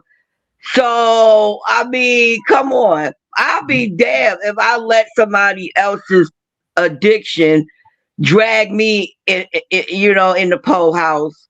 And you got those babies to take care of too? Right. You may be right on this, except for the part of, I don't think no man, especially a black man, gonna get shot as part of trying to get back with no female. Now, maybe he might have wanted to get back with her for all the other stuff you said, but I ain't about to get shot to help. I mean, it was only a flesh wound. He got shot in the booty. Still, you ain't sticking nothing in my booty. He got shot running away. What you say, man? Running away. He got shot. He got shot. That's what I'm saying. Like, it wasn't like it was no life-threatening wound or nothing like that or whatever. Like, yeah, that ain't no setup. You don't set up getting shot normally. And what it is we don't know the kind of access Cardi B's kids have. You know, Angela Simmons had a baby with her ex, right? He was murdered. He was living here and he was murdered. Where, in Atlanta? Yeah, he was murdered by somebody he knew. What? Yeah, man. I think that you can. Businessman. think his last name Tennyson. Yeah. But he was murdered by someone he knew, business associate or whatever. They were arguing over money. The dude came to his house and shot him in his garage. How his son, you know how his son found out? Because he looked it up on the internet. Wow. He had his own phone and he looked it up on the internet. And Angela was upset because she wanted to tell him. Oh, I did see that post when that happened or something. She said that she should have told him then. You know, But, she wanted to get together with his family and let him know and just talk to him about it. But he came and told her, and he told her how he found out. So we don't know the kind of access these kids got. Just because they don't have access to certain things in their home, they can go to their friend's house. You don't know what their friend got access to. Yeah, today it's hard to limit somebody's information. But here's the thing, back to what Encouraging Warriors said. Trinae, I don't think that he would set up getting shot just to get back with Cardi B. Now, maybe he got all these other issues and stuff, and not to diss her, but I just don't think that was part of his plan to get back with her. Did they even get back together? Anyway, I don't know. It's rumors. It's rumors that they may get back together. But she said herself, no matter what, my children are not gonna be bastards. They're gonna know their father. So she's not okay, but you said she's sitting there online dragging this man online and all this stuff like that ain't bad. Well, here's the thing. She ain't, I know I ain't trying to hate because I love black women, but black women, they hate their baby daddies, man. They do. And they what? Hate they baby daddies. If they hate them, man. It's like you used to love you laid when you had a kid. Now they like hate them. And so like they don't want to even tell if they got shot and killed. Like she should have told her son immediately when she found out the Angela Simmons thing. But you know, they'll wait or hide it or don't do this or don't do that. And Cardi B being Puerto Rican, she at least wanna keep the family together in the sense of at least saying your daddy this or that. But that's the crazy part. Like you chose this dude though. Exactly. You chose the dude. That's for all women. But you know what the story is? What? When you meet and you first get together, you lost in the sauce. Infatuation. You can get pregnant with somebody in the first 4 months of you knowing the person. Why? Because all y'all doing is touching. Y'all barely talk. Y'all spend half a day together, and half of that day, y'all never leave the room. Man, he was to be honest, I think she was feeling him more than what he was feeling her in the beginning. But then things happened. She got pregnant, and that's when she blew up.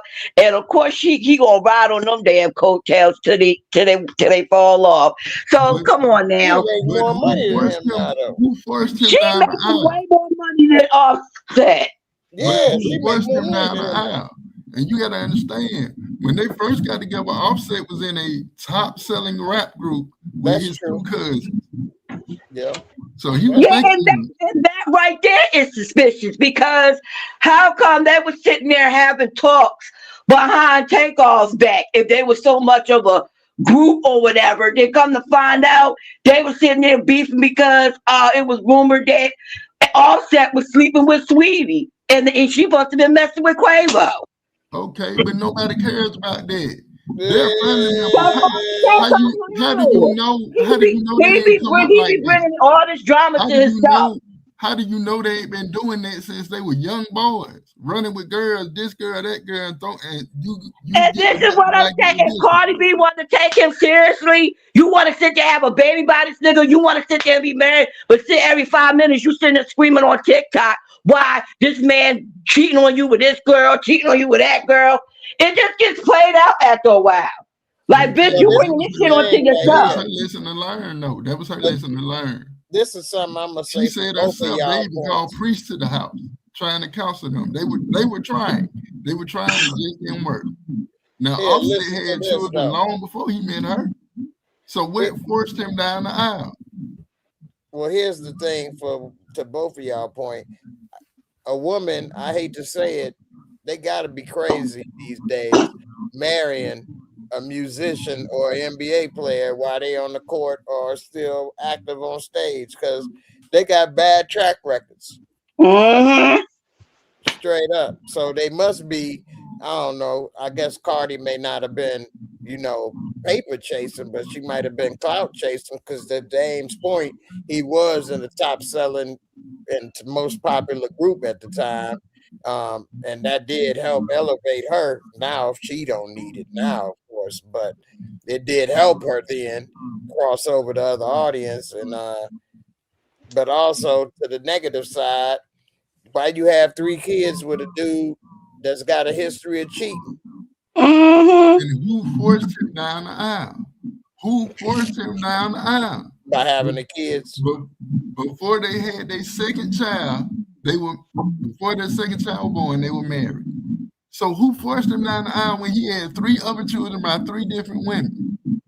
Who made him marry her? Forced them by guilt. Yeah, why didn't he marry them other baby mamas? That's it. Cause it's something about Cardi. That's why. Cha-ching. Because they were black. No, he got children by Latino women. One of his children is by a Latino woman. I'm just joking. She looks white, but she's Latino. Oh, damn.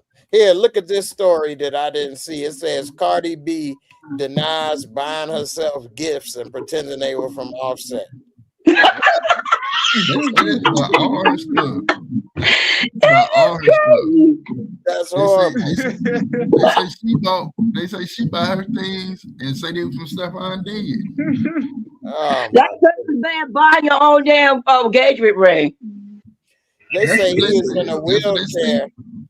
They say Offset rises from the wheelchair to perform for the first time after the shooting. Real love. He in the wheel trying to take the Crips trying to steal our shine, boy.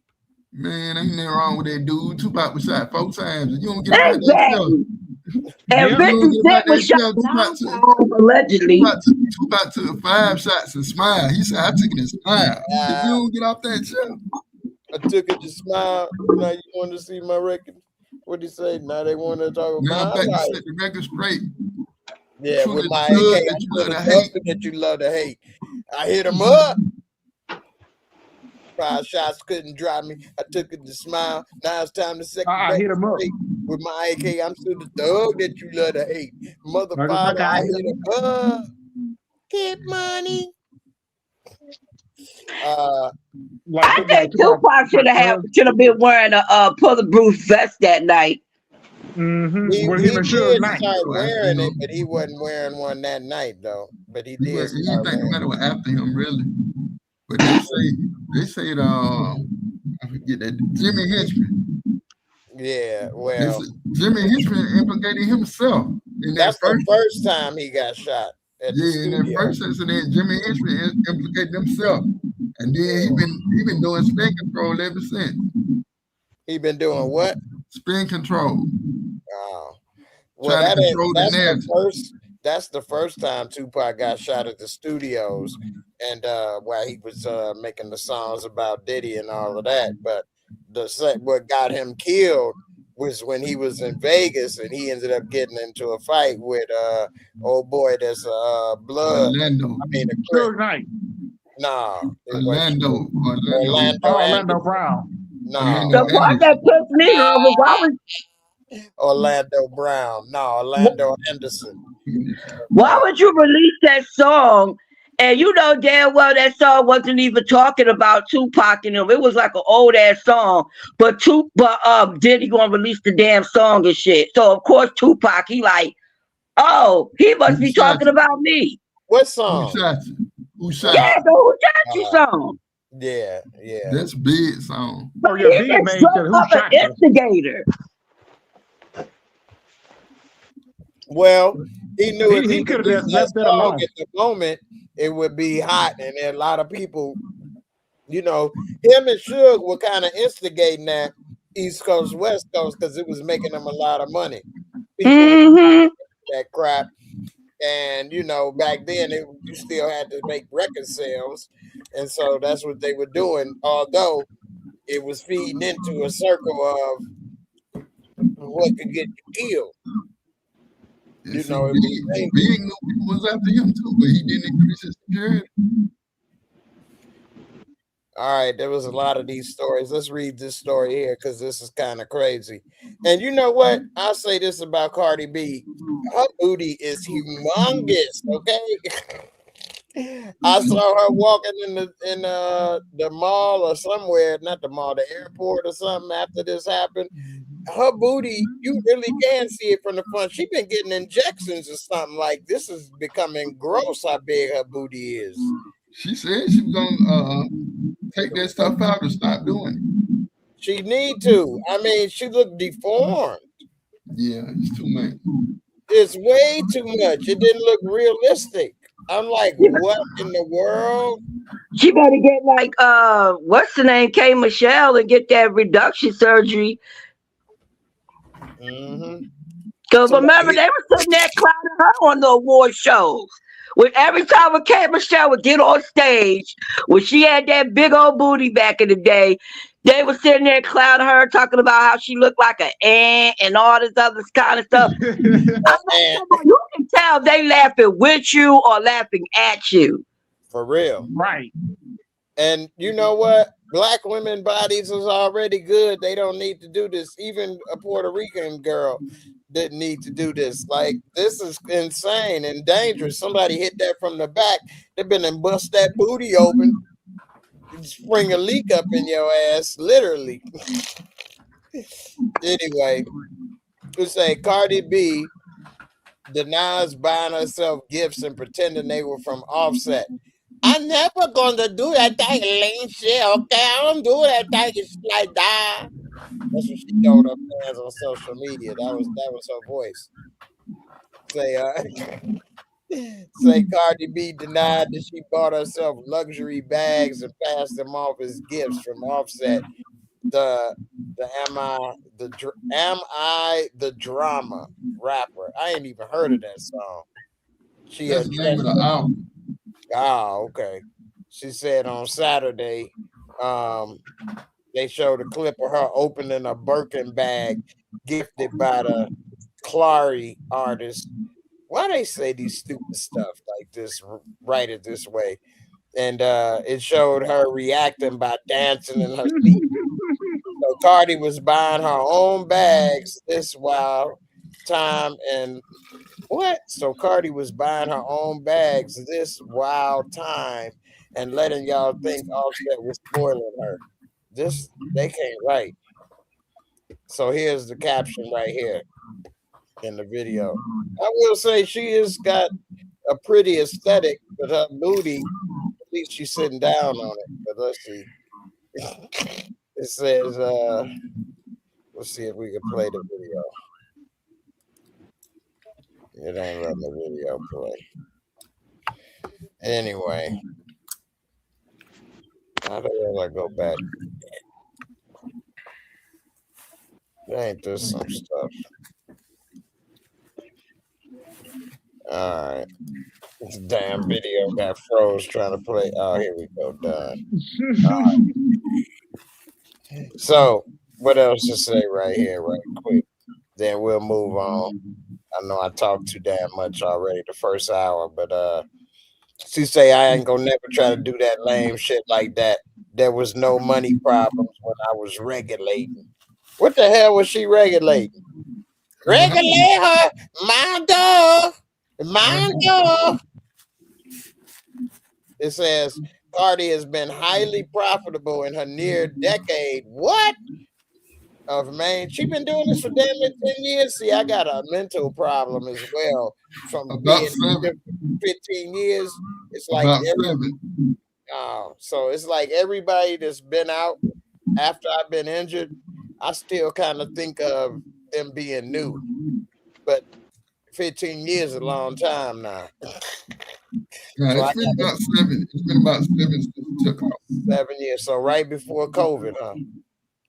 It says Offset has been sued for racking up an alleged $100,000 casino debt at Detroit Motor City Casino. I've been there too. That's a nice I casino. tell you, that man got a problem. $100,000.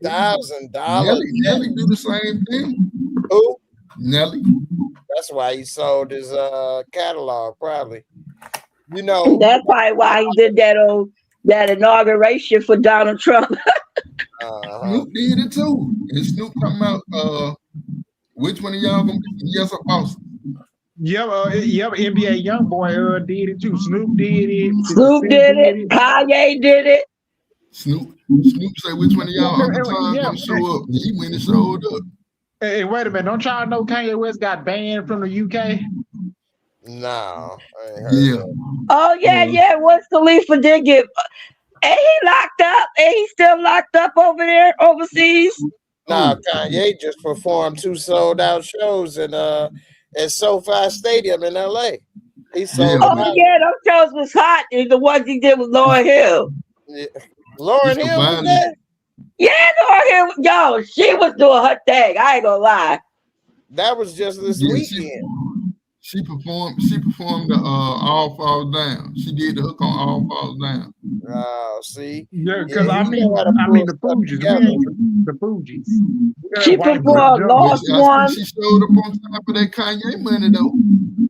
I'm sure he probably dropped a cool meal for her ass. You know, she had money problems too with the IRS ever since she left the Fugees and this and that and spoke out against some stuff. You know, they've been trying to cancel her ass. Plus, she got with one of Bob Marley kids, so you know they basically blacklisted her ass. And you know, they done locked up Prime. He gonna be in there for 14 years in jail. I think he was money Inside laundering. the trading. Yeah. No, they were saying he had did something with the election. Maybe that Like too. he was He got in trouble with some money stuff. Go ahead. Insider trading charges against him. Yeah. If he did do something with the election, he had insider trading charges against him. Yeah, I think I heard something about an election too, but I know they were on his ass about that trading. It say right here that Offset opened a $100,000 credit line in 2024. He already racked it up. Here's the thing I'll say, that athletes and entertainers and stuff, this type of money is the only thing that can give them the rush of being on the stage or the field like they used to. That's like why Michael Jordan used to gamble so much. It can give you that competition feeling and that risk feeling that you would get when you are performing. And which I kind of feel that, not that I'm a high-end performer, but when I gamble, I do feel tense and a rush, which is why I don't like to gamble. And I'm talking about $100, and I'd be like, I don't be doing all that. I play my little penny and my nickel machines. I'm fine. Hey, yeah, and scratch off for tickets like you hitting the Jack Lottery. The problem with the penny and nickel machines is it take all goddamn on day. That's when I was in Panama and I gotta finish putting these videos together. I think I'm not gonna put one video together and I'll just do a bunch of little videos because it's kind of long, a lot of stuff. But anyway, I gave my mom $100 when we was there. Man, she was sitting there playing a damn nickel and penny for 4 hours. That's the playoff, yo. And then you all that time you over there getting them free drinks. Long as you giving them a little tip, they're gonna keep coming around.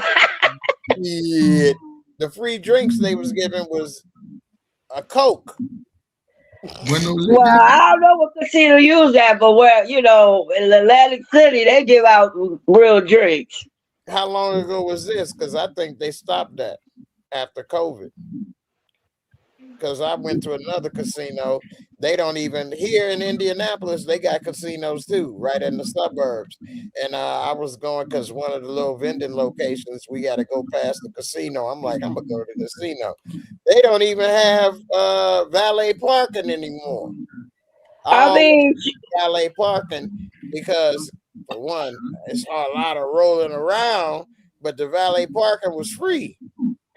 No, what pissed me off is like they going to tell people you can't smoke on the floor, but I can drink and I can gamble my money, but I can't smoke nothing on the floor. I get that. I understand that because that's the same feeling as a bar. If you at a bar or casino, you like to smoke while you're doing that so you can calm down or be relaxed, and then also you don't want to get up and go outside and leave. Yeah. But to the flip side of that, and I ain't even gonna talk about the workers because they there every day and they got the biggest risk of getting secondhand smoke cancer or whatever. But I remember when I was about 22, I went to the Empress Casino. They've changed the name a couple times, but I think it's Horseshoe Casino now.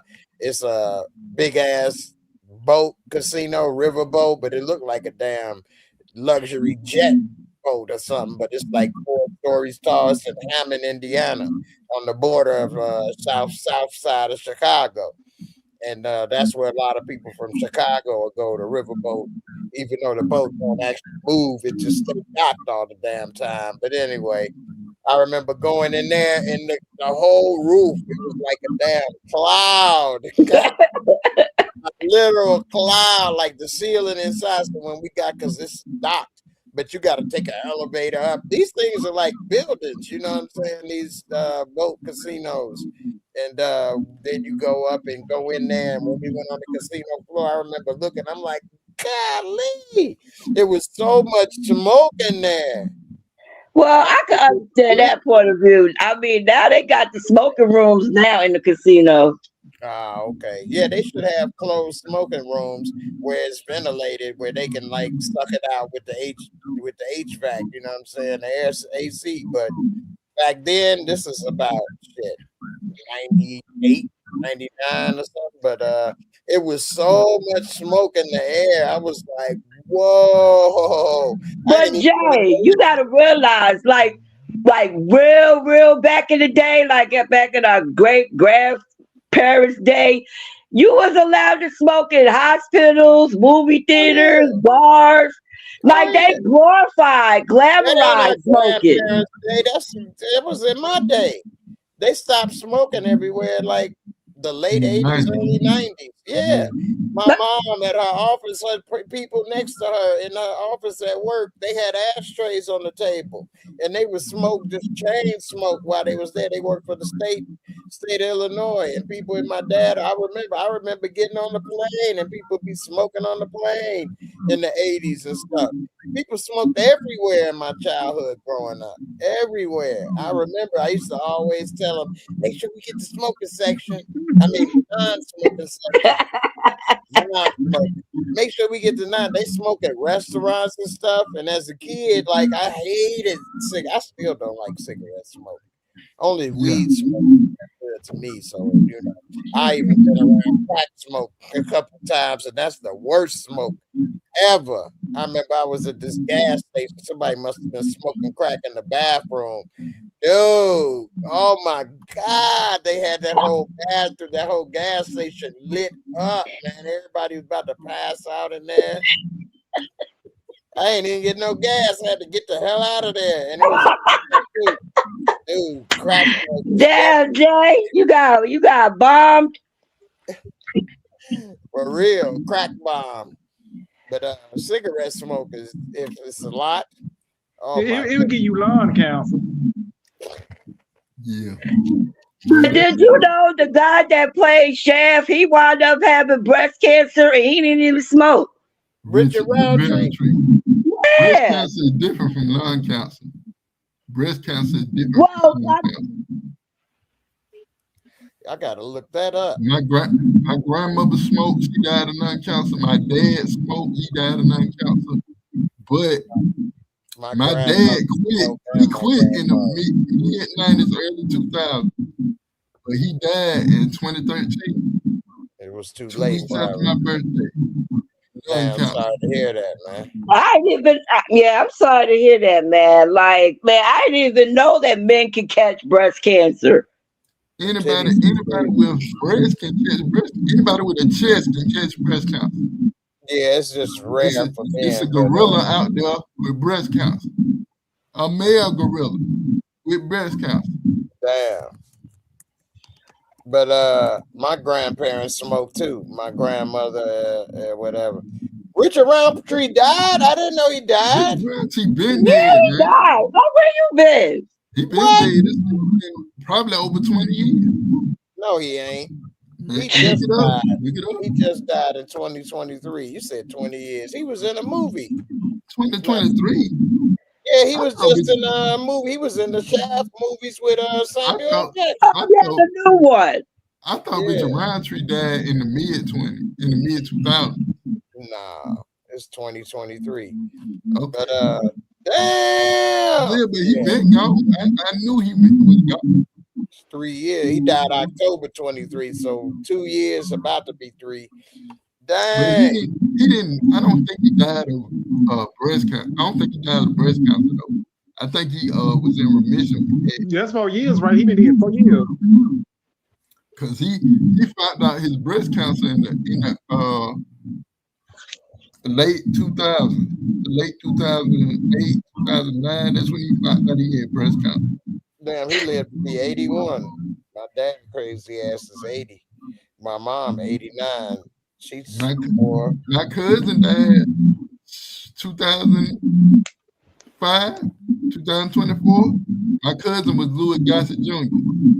Get out of here. Wow, I was just thinking about him. Lou Gossett was something else. He died that long ago. He died last year. He was in a Tyler Perry movie around that time. Yeah, he died last year. He was in the Why Did I Get Married movie. He was in Daddy's Little Girl movie. You said he was a real good actor. Yeah, he one of the greats. I still remember him. Come on, Mayo, Officer and the Gentleman.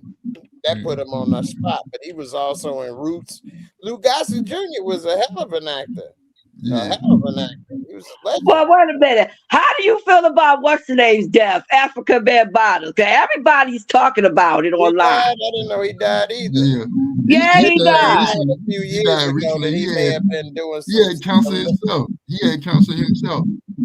Well, a lot of people get cancer in America these days with so much stuff going on. It's kind of hard to avoid. But the Africa Bambaataa stuff, I say about 8 years ago, I started hearing rumors and rumblings that he may have been doing some, Epstein type stuff. Mm-hmm. So he got sued, and then when they told him to come to court, he never showed up. So they won by default. Now if that ain't telling you guilt, I don't know what is.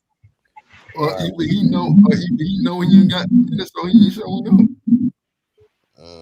That's the same thing that the game did. When he got sued and he never even showed up to court, and that girl won that default. And she wound up taking his record label and his royalties and everything. Yeah, but she can't get it because it's not in his name. That's the crazy part. I mean, she got some money. They said she ain't got like $500,000, but that ain't nearly how what she was owed or whatever. So I don't know how to go get the rest. His record label, his home, other things, they're in his manager's name. They're in his family member's name. Can't get it. Well, hey, listen to this. Just like Diddy. Because it's in his mama name. Mm-hmm. So here's the thing about Richard Roundtree, which I just learned this. You learn something new every day. It says that he was a breast cancer survivor and later became an advocate after being diagnosed in 1993. Wow. Wow. I didn't know it was 93. I didn't know it all, let alone 93. That's why I thought he passed early. No, it said after he found a lump, he underwent a modified radical mastectomy and 6 months of chemo. He initially kept it secret, but later became an outspoken advocate for male breast cancer awareness.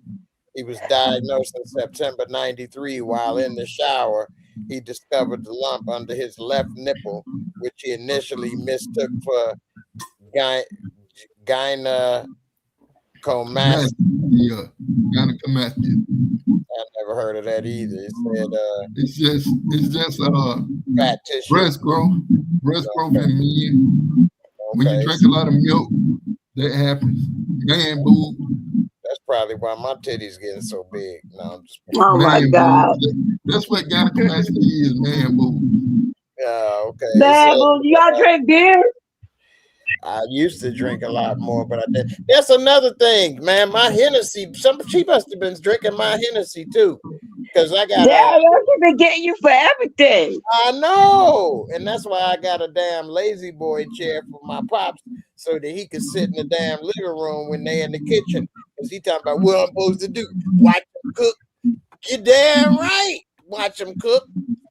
Talking about how I'm gonna know if they eat my food, because you'll see him put shit in their mouth. That's how you Oh gonna know. my God. Oh Lord Jesus. She was slick though. She put his ass in his bed, tucked him in like a baby, then was stealing the drinks and shit as she left. You see that shit? Yeah. Anyway. So there's a passage in the Bible. Once a man, twice the child. That's your dad, and eventually that's gonna be us. But the thief though is the problem. You go through that, and then they're gonna be twice a thief. That means they're just talking about your age. I know what you're saying. I was making a joke. Yeah. Man, good help is so hard to find. You ain't lying. It's actually this is made for a help is family hard to member to do find. it. Huh? Sincere help is hard to find. There's Well, that's people out good there help. who wouldn't do that. There's people out there who wouldn't do that for their own parents or their That's grandparents. true. So why would they do it for somebody else? That's true. That's why they don't do the shit. But this is really made for a good family member, because they'll actually care. They're not in it for the money. You know what I'm saying? And if I was able to help him, I would. You'd let him do it. He think I can. He always calling me, expecting me to do some shit. Will you do so much? Yeah, because I get up off my ass. You need to do the same, because I don't. I'm a rather struggle and roll my ass where I need to go than sit here laying here crying about somebody stealing from me all the time, or how they didn't show up so I can't do this, or how they didn't take me somewhere so I can't go and do this and do that. I wish I would give them the privilege of thinking they got that much power over me. One of the things that made me drive is I wanted to go somewhere, and this woman talking about, nah, you can't go because it may rain. Bitch, who you talking to? Talking about, well, I don't feel safe. So, and this is my car. Talking about, yeah, I don't feel safe taking you. You may fall when we go to get in the car. I ain't gonna fall. How you gonna say that? And then she used all that type of shit as a way not to do it, telling the office, because I called the office because she talking about some, well, I don't feel safe doing this and that. They like, well, we can't make her go if she don't feel safe. Like, oh, okay, bitch, you fucked up, right?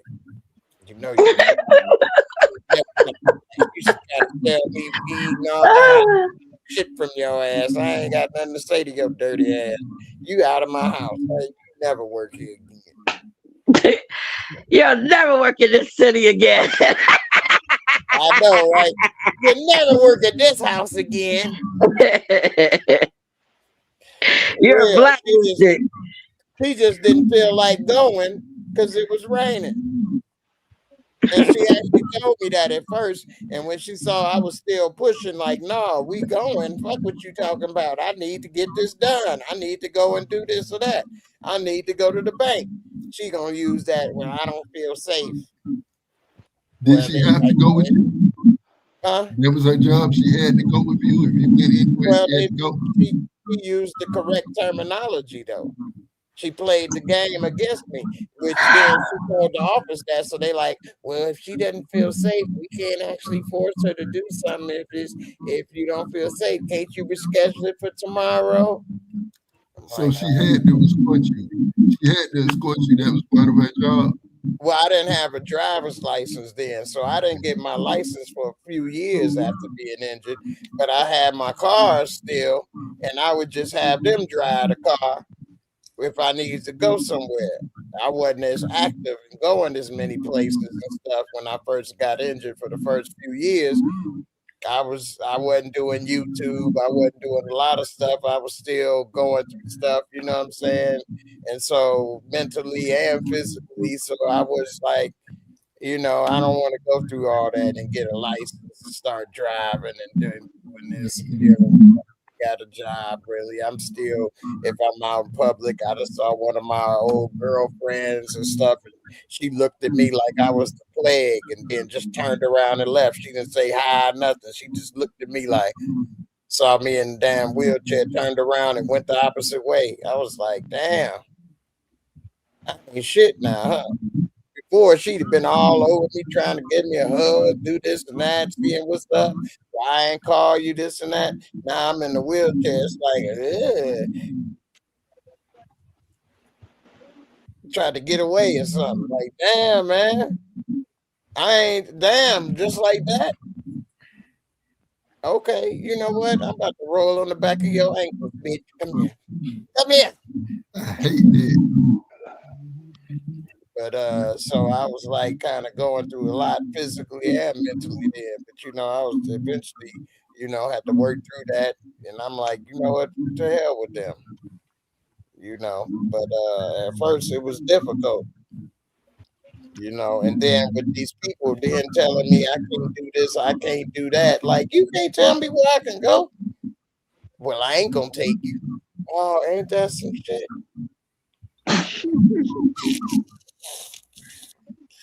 Then they go, you damn talking about, well, I don't feel safe. Well, we can't make her go if she don't feel safe. This bitch ain't scared about being safe. She just don't want to do it. She lazy. Yes. She don't feel like it. So I don't understand, why would you even sign up for a job like that? Because it's easy money. Easy money. Yeah, they lazy. It's not a lot of money, but it's easy because normally they got old people that just sit in the room that they scared to talk to them, scared to tell them what they need. My daddy's scared to tell them what they need and stuff.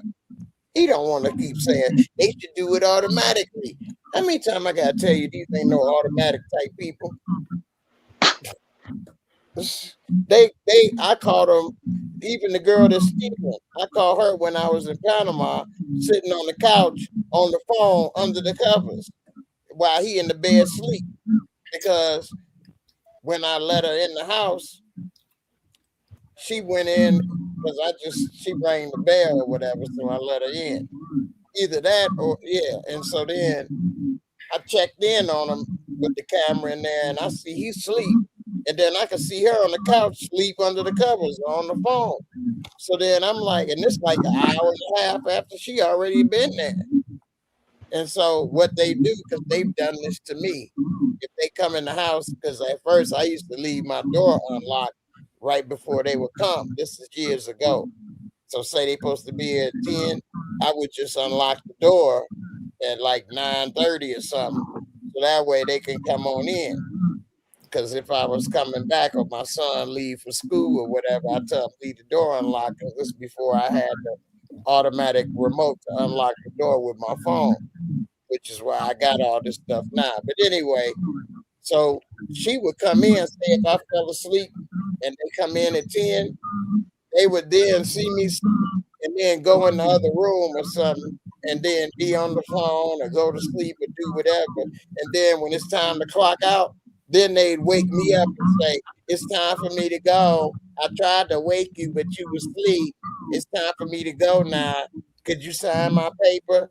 Bitch, you just stole all that time because you didn't want to do shit. Like, you just let me sleep. They do it to him. That's what made me have to get the doorbell where they're keeping track when you show up. You got to wake me to unlock it or whatever. That's what made me have to get all. That's another reason made me have to get the cameras and stuff. The final straw was when old girl stole my medicine. But anyway, so with him, they was coming in from Panama, see him sleep, and then just go sit on the couch and talk on the phone or go to sleep or whatever, and then come at the end and say, hey, I tried to wake you, but it was hard to wake you. It's time for me to go. My shift is over. And don't do shit. And so I had saw her doing that, and then I went on his camera because I can talk, and I'm like, hey, Pops, wake your goat mouth ass up. I was like, hey, you got to wake up. He like, huh? okay. And then here she come walking in because she could hear me saying about, hey, I tried to wake you, but you were sleeping too hard. Bitch, I just woke him up talking on the damn speaker from 3,000 miles away. What the hell? You ain't trying to wake him up. You should have shook him. What if he was laying there dead?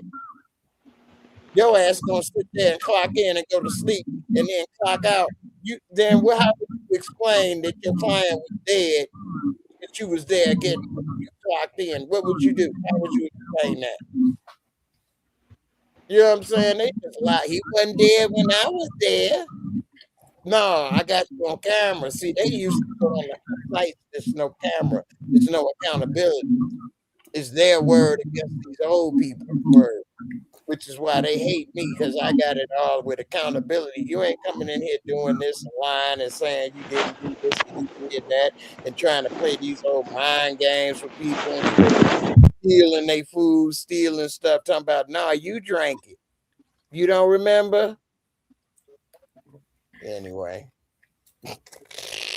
I got sidetracked. Let's move on. Michael Jackson. Hee. The Thriller Manila. The king of Thriller in pop. Manila.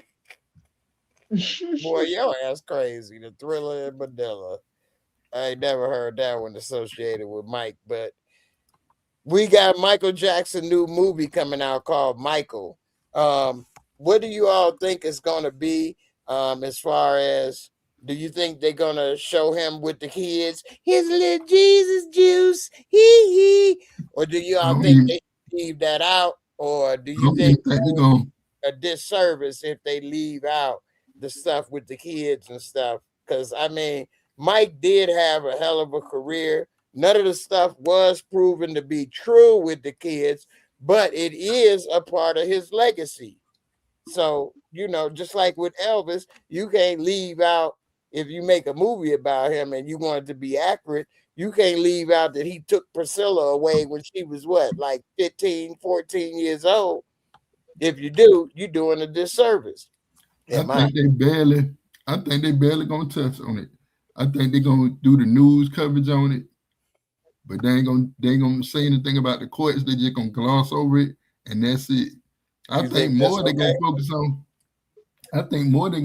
on this friendship with Macaulay Culkin and Emmanuel Lewis and things like that. And I think they're just gonna do like short clips of the trial, and then they're gonna move on. You think that's okay? Yeah, that's when you hold on, Steve. On Michael Jackson to okay say that he was Steve, hold on 1 second. You think that's okay if they do that, Damien, that they just glance over it and leave it hanging? I think it is, because it's been done before. The movie that Flex was in, I think have that movie with the trial. Oh, I forgot all about that movie. But I've never seen it. But this movie, I think they're probably gonna focus more on his final days when he was battling with his record label. They're gonna focus more. I think they'll focus more on that than they will on his trial, his molestation trials. I don't think they should focus on it, but I think they definitely should give it some attention though, instead of gloss over it. Steve, what you think about this Michael movie? What was you about to say? Because I said I think they're gonna show what they talk about when Michael Jackson was touching kids in the wrong place, and you know it wasn't never true. Well, here I'm gonna play a little of the clip, and we'll look and see. Do you all think from this image that he looked like Michael? I believe this is Jafar Jackson, who is one of the Jackson family, and it is done by Antoine Fuqua, who is a good black director. He did Training Day and a bunch of other stuff that we should know. Triple son nephew. Triple son. Not triple son, triple nephew. Javar is what? Javar and his brothers are son triple nephews.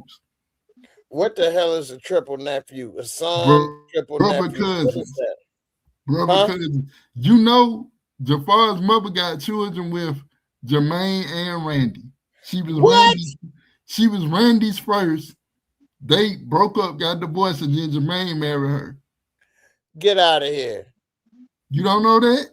Heck no, I don't know that. No, He's brother cousins with his uncle.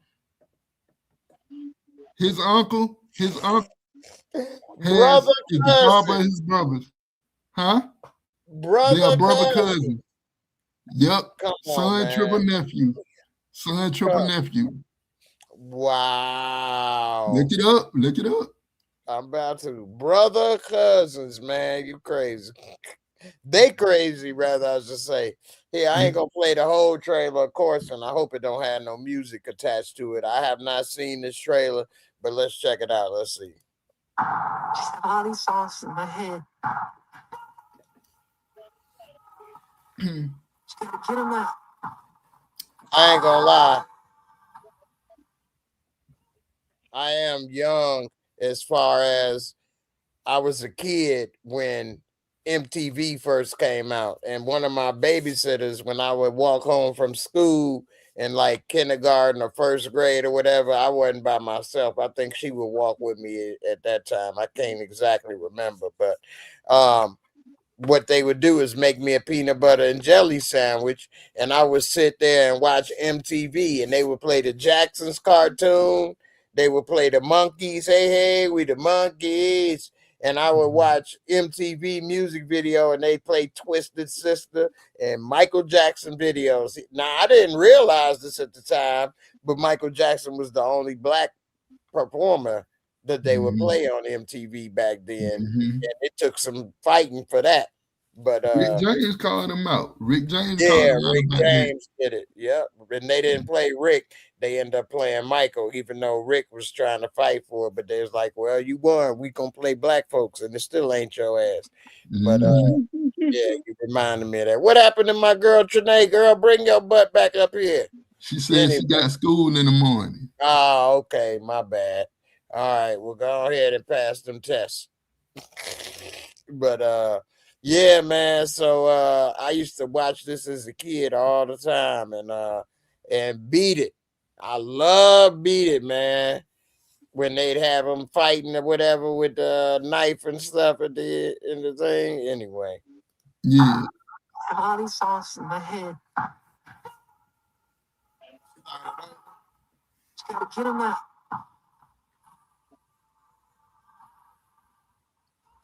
I used to want a glove bad.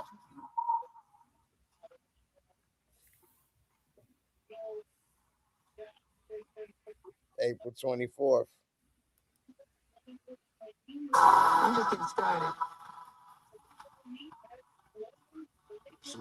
The bubbles. This is what I was put on earth to do. I knew you were different. Somebody, I forget who, I think it was Eddie Griffin or somebody, they said when they go over Mike's house, they said, don't go mess with Bubbles, he'll kick your ass. They had to have Bubbles locked up. That was, I think, not TK Carter, but one of them comedians, yeah, he was on Blade. Oh, yeah, Joe Torre. Joe Torre. Yeah, Joe Torre. Yep. Dialogue. Yeah. Bubbles will whoop your ass. Joe Torre, man, he got blacklisted because if you look at all the stuff he did, it was all in the 90s. And after he, didn't want to do a couple things and spoke out against some stuff with, gay people or whatever, Joe Torre been blacklisted basically because he ain't had no big project since the 90s. Bit the hand and feature. Yeah, well. What the dude, Ron Newt? Ron Newt say Bubbles bit one of the guests that he had over to the house. Ron Newt say Bubbles bit one of his kids. What? And Michael went and asked Bubbles, did you bite him? Ron Newt said Michael gave Bubbles a 2-piece. And Bubbles up there with his hands together. No. And Ron Newt say, what Bubbles doing? Michael say he praying for his life. Because we shouldn't have bit that boy. He praying for his life. He said Michael 2-piece Bubbles and Bubbles got to praying. Damn. He said, and Ron Newt say, what he doing? He said he praying for his life. He knew he shouldn't have bit that boy. I know, right? What's up, Yolanda Edney? You say, what's up, brother? It's been a while since I've been on your live. Well, I'm glad you back, sis. I appreciate you for coming through. Hey, I didn't just not saw this when you said my fine automobile. You right. That was what's love got. You be on it, boy. You gonna stop trying me? Ah, I see. Your ass be on it, boy. Yeah, my fine automobile. Look what you done did. Then I done had enough of this. It's time to come home. I ain't give it that narcotic. Hell yeah. I actually saw that in the theaters. And at the time, that was like 93. So I was like either a freshman or in 8th grade. And I'm like, yeah, let's go see that. But Lawrence Fishburne was a star back then, though, to us. You know what I'm saying? And Angela Bassett. Lawrence Fishburne say the easiest way to piss him off, call him Larry. Yeah, because he played in golf. He played in Harlem. He played in Hoodlum. That was a good It's movie, the easy too. way to piss him off. Hey, we And called him 16 Larry Blacks. Lawrence Fishburne recently. played 16 Blacks too. Is a cop. What you say? I say he played in 16 Blocks. Oh yeah, but that wasn't as much as of a hit as far as in the black community as What's Love got to do with it in Hoodlum. Deep Cover was the best one. That's what put him on the map in my opinion. It was so diverse and his character was so conflicted. Yeah, I know. Never have, never will. They should have made a sequel. That would be dope. That would be dope. Especially since he lived. Damn, that would be dope, man. They could have left, actually. They could have left Jeff Goldblum alive. They left him alive, but he messed up. But yet and still, Jeff Goldblum want revenge.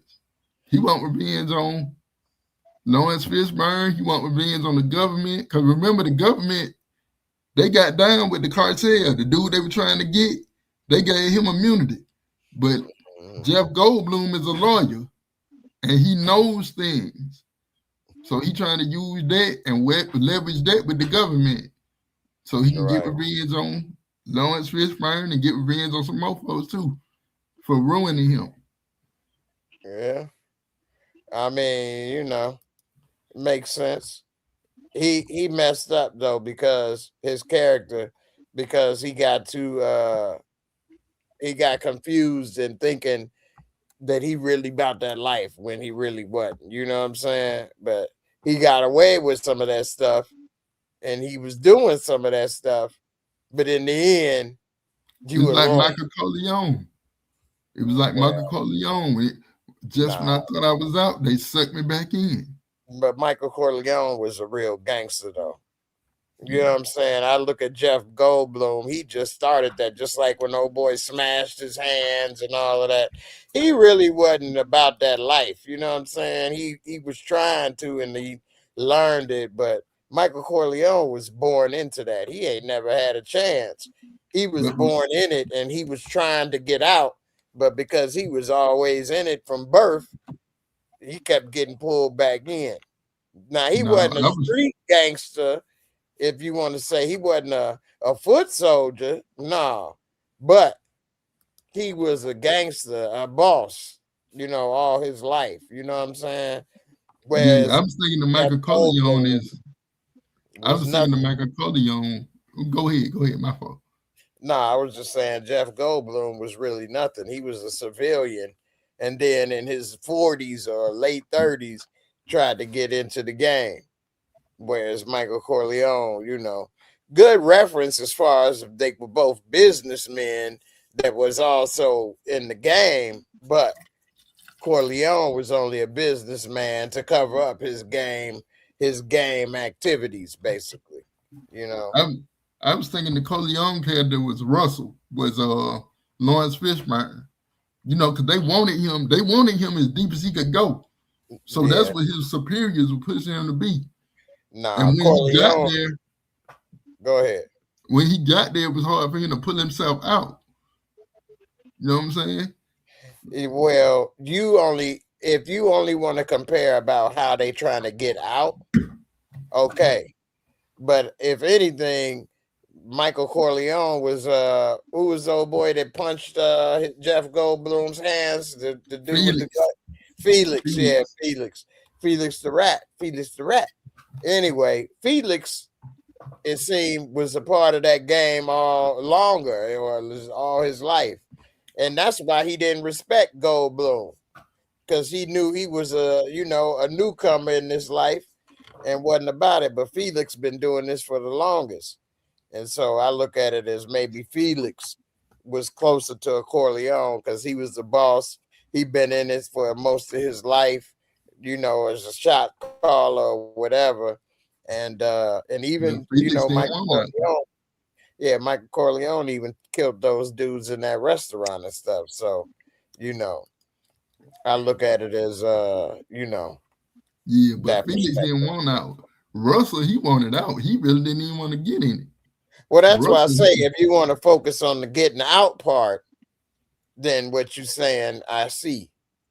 But if the total character, then no. But as far as getting out, yeah, I can see that reference. You know what I mean? Yeah. But see, that's Russell, my perspective. Russell, he was a teetotaler until that girl died. Until Belinda, that boy's mother, died of an overdose. That's when he took his first hit. All right. The last thing I'm gonna talk about. Have you all heard of Dee-1, the rapper Dee-1? No, I don't know nothing about the Dee-1. No, I heard when you first introduced him. Huh? I heard when you introduced him when he was talking big man. Yeah.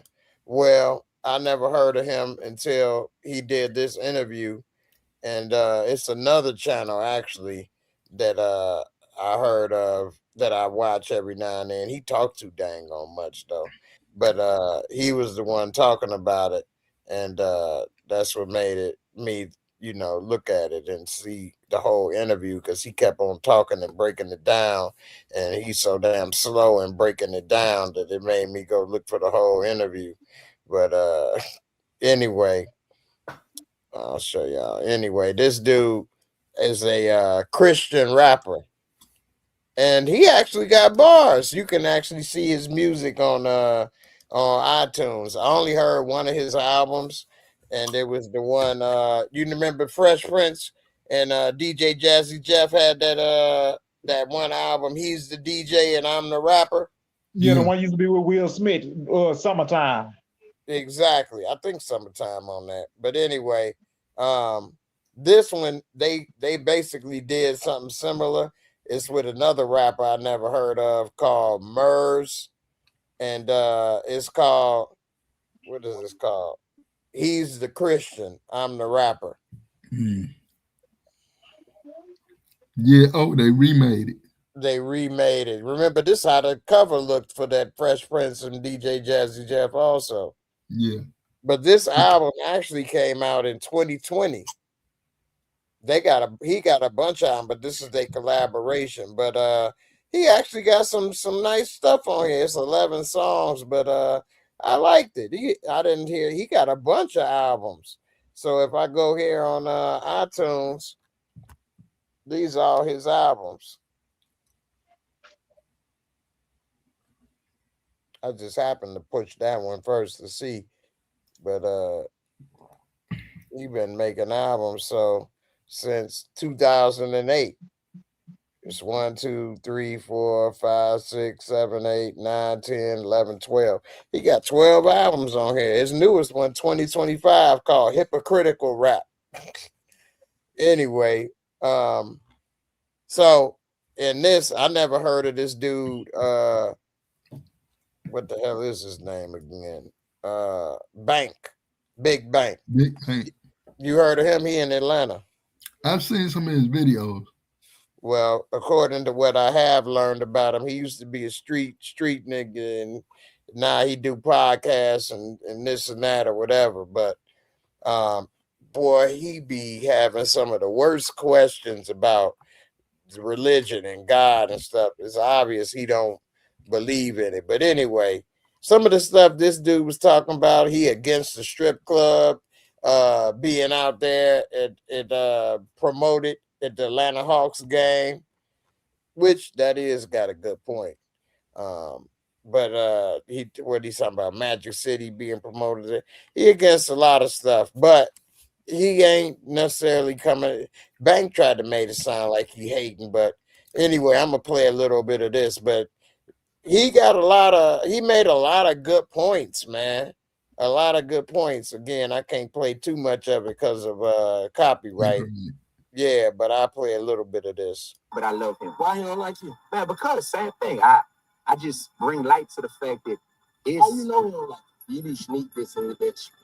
Brother, I can't tell you what to do to feed your family. But if you feeding your family and you poisoning thousands of other families because of the rhetoric that you spewing and the messages you pushing, I can't respect that. That ain't gangster.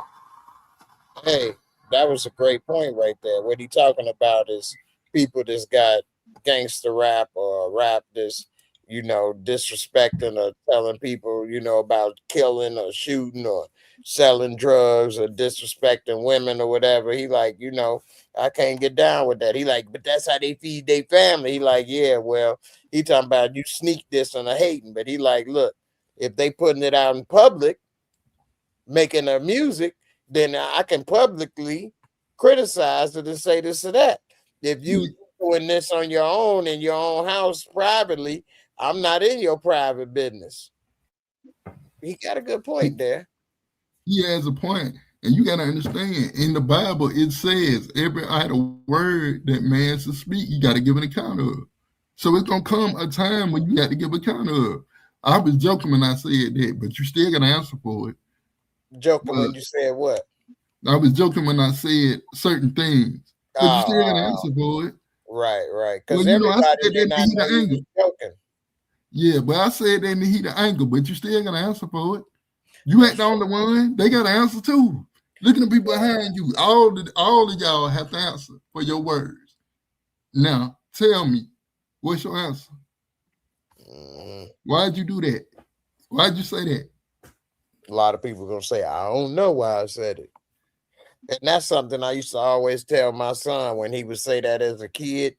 I said, that's what kids do. But as you get older, you need to know why you say stuff and why you do stuff. You're not in control of your mouth. You're not in control of where you go. You're a robot. And then, so you need to think before you speak. You need to think before you go somewhere. My dad even say this stuff. So I don't know why. Like, you need to know what you're saying. Just apologize then.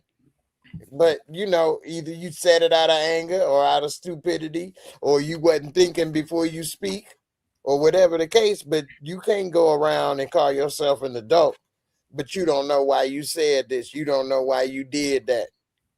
That's deflecting responsibility for your actions. And then some people will say, well, God know what I'm doing and this and that. So it's God's fault. That's what this dude would say.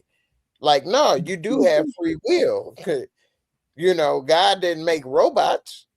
And then in the Bible it says if you got an offering for God, but you got out with your brother, you save that offering and you gonna make it right with your brother. Then come back. For real. If you want forgiveness, you got to forgive. Yeah. Then ask for forgiveness. Forgive first and ask for forgiveness. All right, here we go. Let's see. Let's see, pull up for production. Publicly promoted, and you make it sound. What just happened? Hold on, you redid your whole kitchen. I thought you said. Ain't that a blip? And then, particularly with music, how to make it song. Go ahead. Particularly with music, some music don't get pushed unless it's a certain way. Well, that's another conspiracy, though. You know that, right? Yeah, you got conscious rappers. You got conscious rappers like I forget their names. Well, here, this ain't even the point of their names, because this is the thing. So we are old enough, and for those that ain't old enough, back when rap first came out, it was all mostly positive. And it was a shift. I know some may have heard of this, some may not, but it was a meeting with executives that they had something with private prisons, and they decided the labels and stuff to elevate and amplify the people that's gangster and low level, booty shaking and all of that. People that actually are not looked on as leaders in the community, truth be told, but elevate them and give them the money and the prestige, and the people like KRS or the LL Cool J's, or Big people Daddy that Kane. yeah, all of those type people, or the people wearing the African medallions and preaching brotherhood. Let's suppress that. Let's not give them money. Let's not elevate them, because I in the remember, end, they in control of who gets radio play or not. It's not the I listeners. We remember, think it's us, but it's not us, because if they never get the light of day, then we'll never be able to hear them, and then we can never elevate them and give them that power. And by giving the power to the low lives, basically, of the community, it then inspires people to be low lives and make low life music. You see, this low life made $1 million from saying about killing and shooting. Well, guess what you about to do if you want to get in this field? You about to start writing about killing and shooting. Then it elevates the grifters, because if all you looking for is $1 million, and it's a quick way to do it by promoting drug use and killing and shooting in rap game, well, hell, I can rhyme a couple words together, give me a beat, and now I'm a millionaire, and I don't even give a shit about rap. I'm just using this to get paid. That's it. And if it talk about killing and shooting, and then young people that's listening to this, they bumping their head thinking, yeah, F this Negro, I'll do this, I'll do that, da da da da da. Now they going to jail. Now they gonna either try to be inspired to make this music. Now they fighting or whatever. And guess what? The record labels, even Ice Cube said this to Bill Maher on Bill Maher's Club Random podcast at Bill Maher House, that the same people that own the record labels own the private prisons. So that way you get this music out there, because like you was even saying, your tongue, the power in your mouth, the voice, your words, they are powerful, they responsible. And so, like, how did the Lord create the world? He spoke it. He said, let there be light. They didn't say he got a construction crew. They didn't say that. They spoke everything into existence. Your words in your mouth have power. Saying the word, the name of Jesus, has power to drive demons and heal. So you putting out these words now in the world of violence, and about how your people that look like you ain't worth nothing, and you'll shoot them, you bust their head, you do this or that, or you get drunk, you get high all the time. Guess what? You're now putting that out there into the ethos, where now young, impressionable minds, teenagers and kids. I was listening to rap, since I was 5 or 6 years old, break dancing. I knew the Super Bowl shuffle. I knew everything, rapping, Run DMC, all of that. Imagine if I came up in the 2000s, I'd be, rapping Cash Money and all that stuff, and screaming about, bitches and hoes and all of that, or whatever. Yeah. Yeah. I remember the name of the group now. It's Dead Prez. Oh yeah, they dope. And they Dead laid Prez. it out all the time. It's bigger than hip hop. It's bigger than hip hop. Yeah, the schools, schools ain't teaching us. Man, they whole first album, Let Us Get Free or whatever, is a masterpiece. But they don't get pushed because they're conscious. They'll go against their record label. Their record label wants them to make certain music. Yeah. Popish music or whatever. They don't want to do that. So the record label will shelve their music, where they have to release it independently. And when they release it independently, it sells, it does well, it charts. But the record label don't get none of that money. They get the lion's share of that money back, even though it costs so much to promote the album, to let people know it's out there, to go on tour. But they will book them on mega tours, on big tours. They just won't promote their music because they refuse to make certain music a certain way. But you got to understand, the industry is programmed. Particularly in this country, certain music won't get played. Certain music can get played all day. Overseas, they'll play anything, everything. An artist that'll be the lowest selling artist in this country will have great sales overseas. Yeah, hell, David Hasselhoff was a big musical star overseas, but that's because they don't have the philosophy, at least they didn't then, of they being the gatekeepers of what can play and what's good. They play whatever, and then if people like it, then it goes to being good. And if people don't gravitate towards it, then it don't, which is how it should be. You know, the people should have the choice in what they like and listen, not no record executives or whoever that's gatekeeping that decide not to allow your stuff out, or they decide to allow it in or out or whatever. Then, you know, that's what make people like a Harvey Weinstein powerful and make people do whatever, because that one person can make or break you. Whereas if you have it where you just got to put it out, then you can't go and sleep with everybody in the world to like your stuff. So you don't need to, though, because if you put out good stuff, people will gravitate to it. Or you got to go back to the drawing board, hook it up, and then they gravitate to that, you know. But by having them gatekeepers, it then creates the cast and couch system, which is what they want, because they want that power.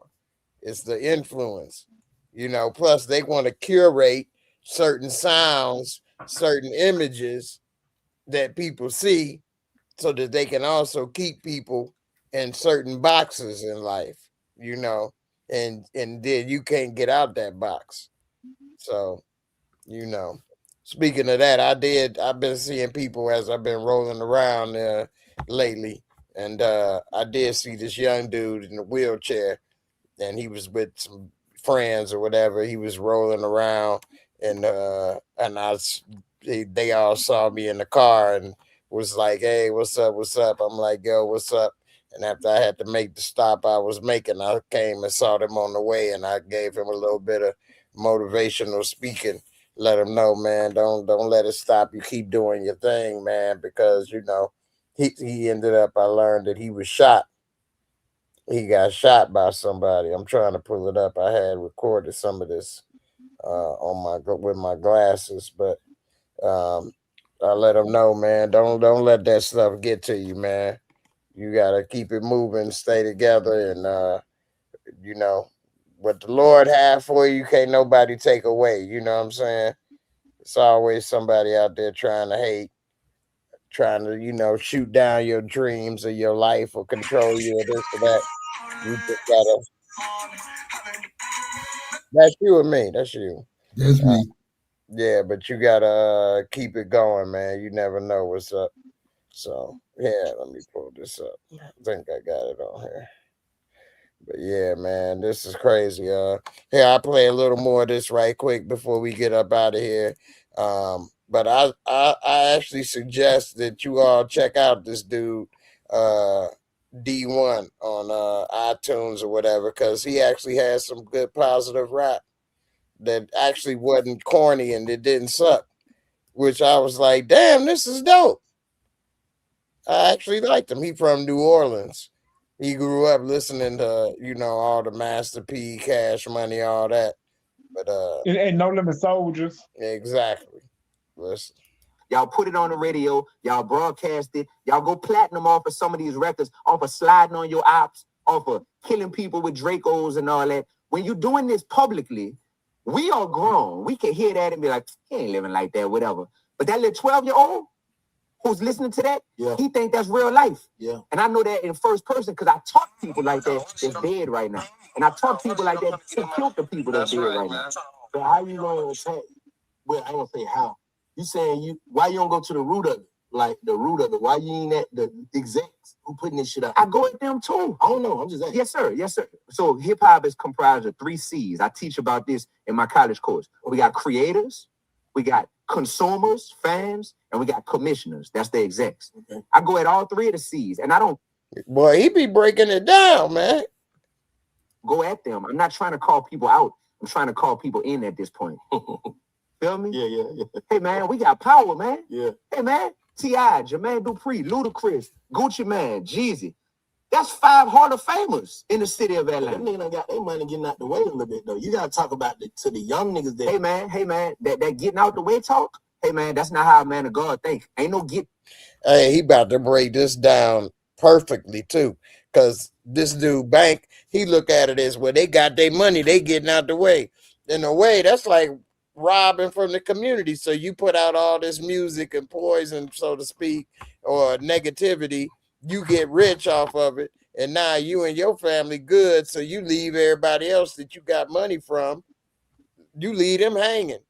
You don't preach no positivity. You done took money off of them, got their listens and whatever, and now you gone. You got yours. That's like selfish ass behavior.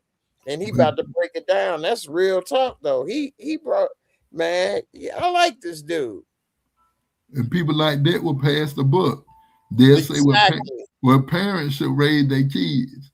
They should understand the difference between art and life. You know, like my parent, I grew up, me and you the same age, Jay. So Too my many of these dad parents would are buy me young, though. music.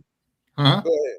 I say too many of these parents today are too young though to even know what the hell to say. But go ahead. My dad, he did buy me the music, but we listened to it together, and we talked about it. My dad And, too. But you know, my like dad, we saw the Snoop Dogg trial and everything, and my dad said, "See, he That was living in that life for 93. That was real, in and that life 93. got consequences." And he said that's where that trial come from. So if y'all running around and thinking y'all gonna do this, that, and the other, you need to look and see what's happening to him, because that can happen to you, if not worse. yeah. Right. Look at this here. That look like an iPhone. Let me see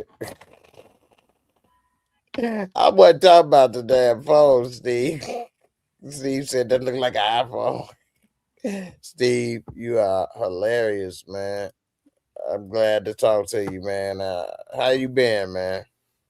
Sure. Yeah. Been a good sure join You had on a good Sunday. week. It's rain over here in Houston and Enlighten. Yep, shoot. Been sure I was I had took me a shower this morning, shoot, and I got dizzy. I had to lean over and hurry up and draw up and get out the bed so you can get up under that fan. Oh, Because damn. I ain't ate all day yesterday. Damn. I don't want that. Yeah, because I had to get up and drink me some beer and calm me down. But I drink water every day. But I drink water every day, though. I hear that. But that To beer keep had my to hit the top, though, huh?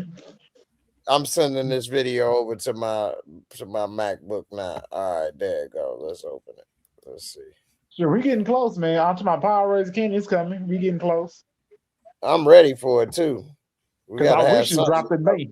I wish they would have did it in May instead of in June. I know, right? What We is need it? something to talk about. This Euphoria been playing since we've been talking. Though this look like, well, they got a lot to talk about. They got these women naked. They got Sydney Sweeney crawling to eat some food out of dog bowl. They got all kind of stuff going on over here. These girls, boy, they out here doing one on Euphoria this year. What the hell? I'm about to watch this in about 10 minutes after we get off of here. But here's the video of a dude right here that I had met yesterday. Let's see. Playing Sharon.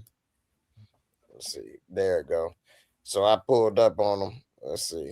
Damn, I just lost where I put the video at now. Ain't that a blip? Shoot. I got too many damn screens open. Hold on.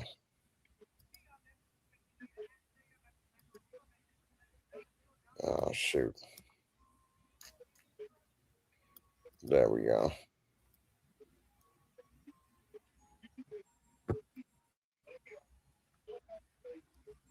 I'm all the shit I'm trying to get in. That's right, man. I'm trying to own property, all type of shit. I own property too, man. I got a couple businesses. I'm gonna definitely represent with you. Yeah, man. What's your name, bro? Chris.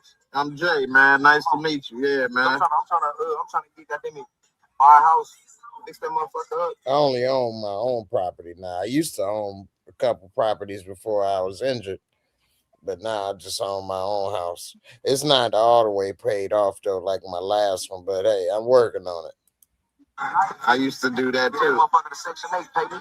I know that's right. That's a good plan. And then got them to buy some land, put my mother on that bitch. Yeah, man. Shit, man. Hit me up on there, and we'll rap. We'll make some shit happen. Man. How old are you?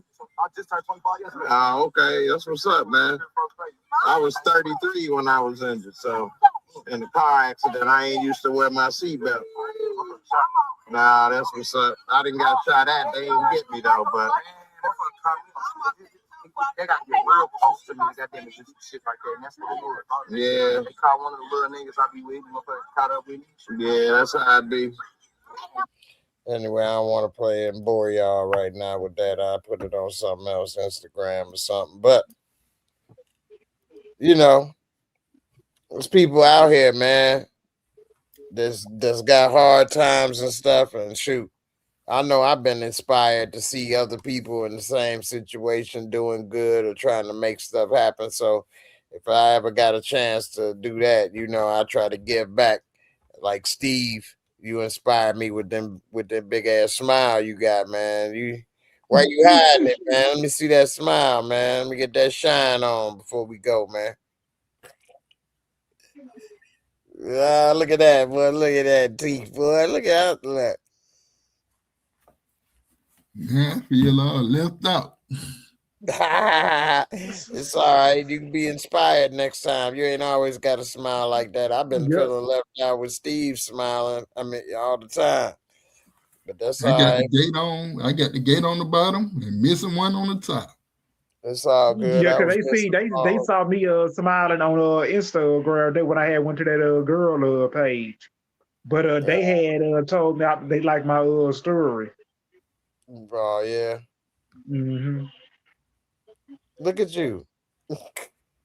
You know, Trinae like you, man. You gotta show your face more, man. She a good woman. She be hooking up some of that Southern soul food for you, boy.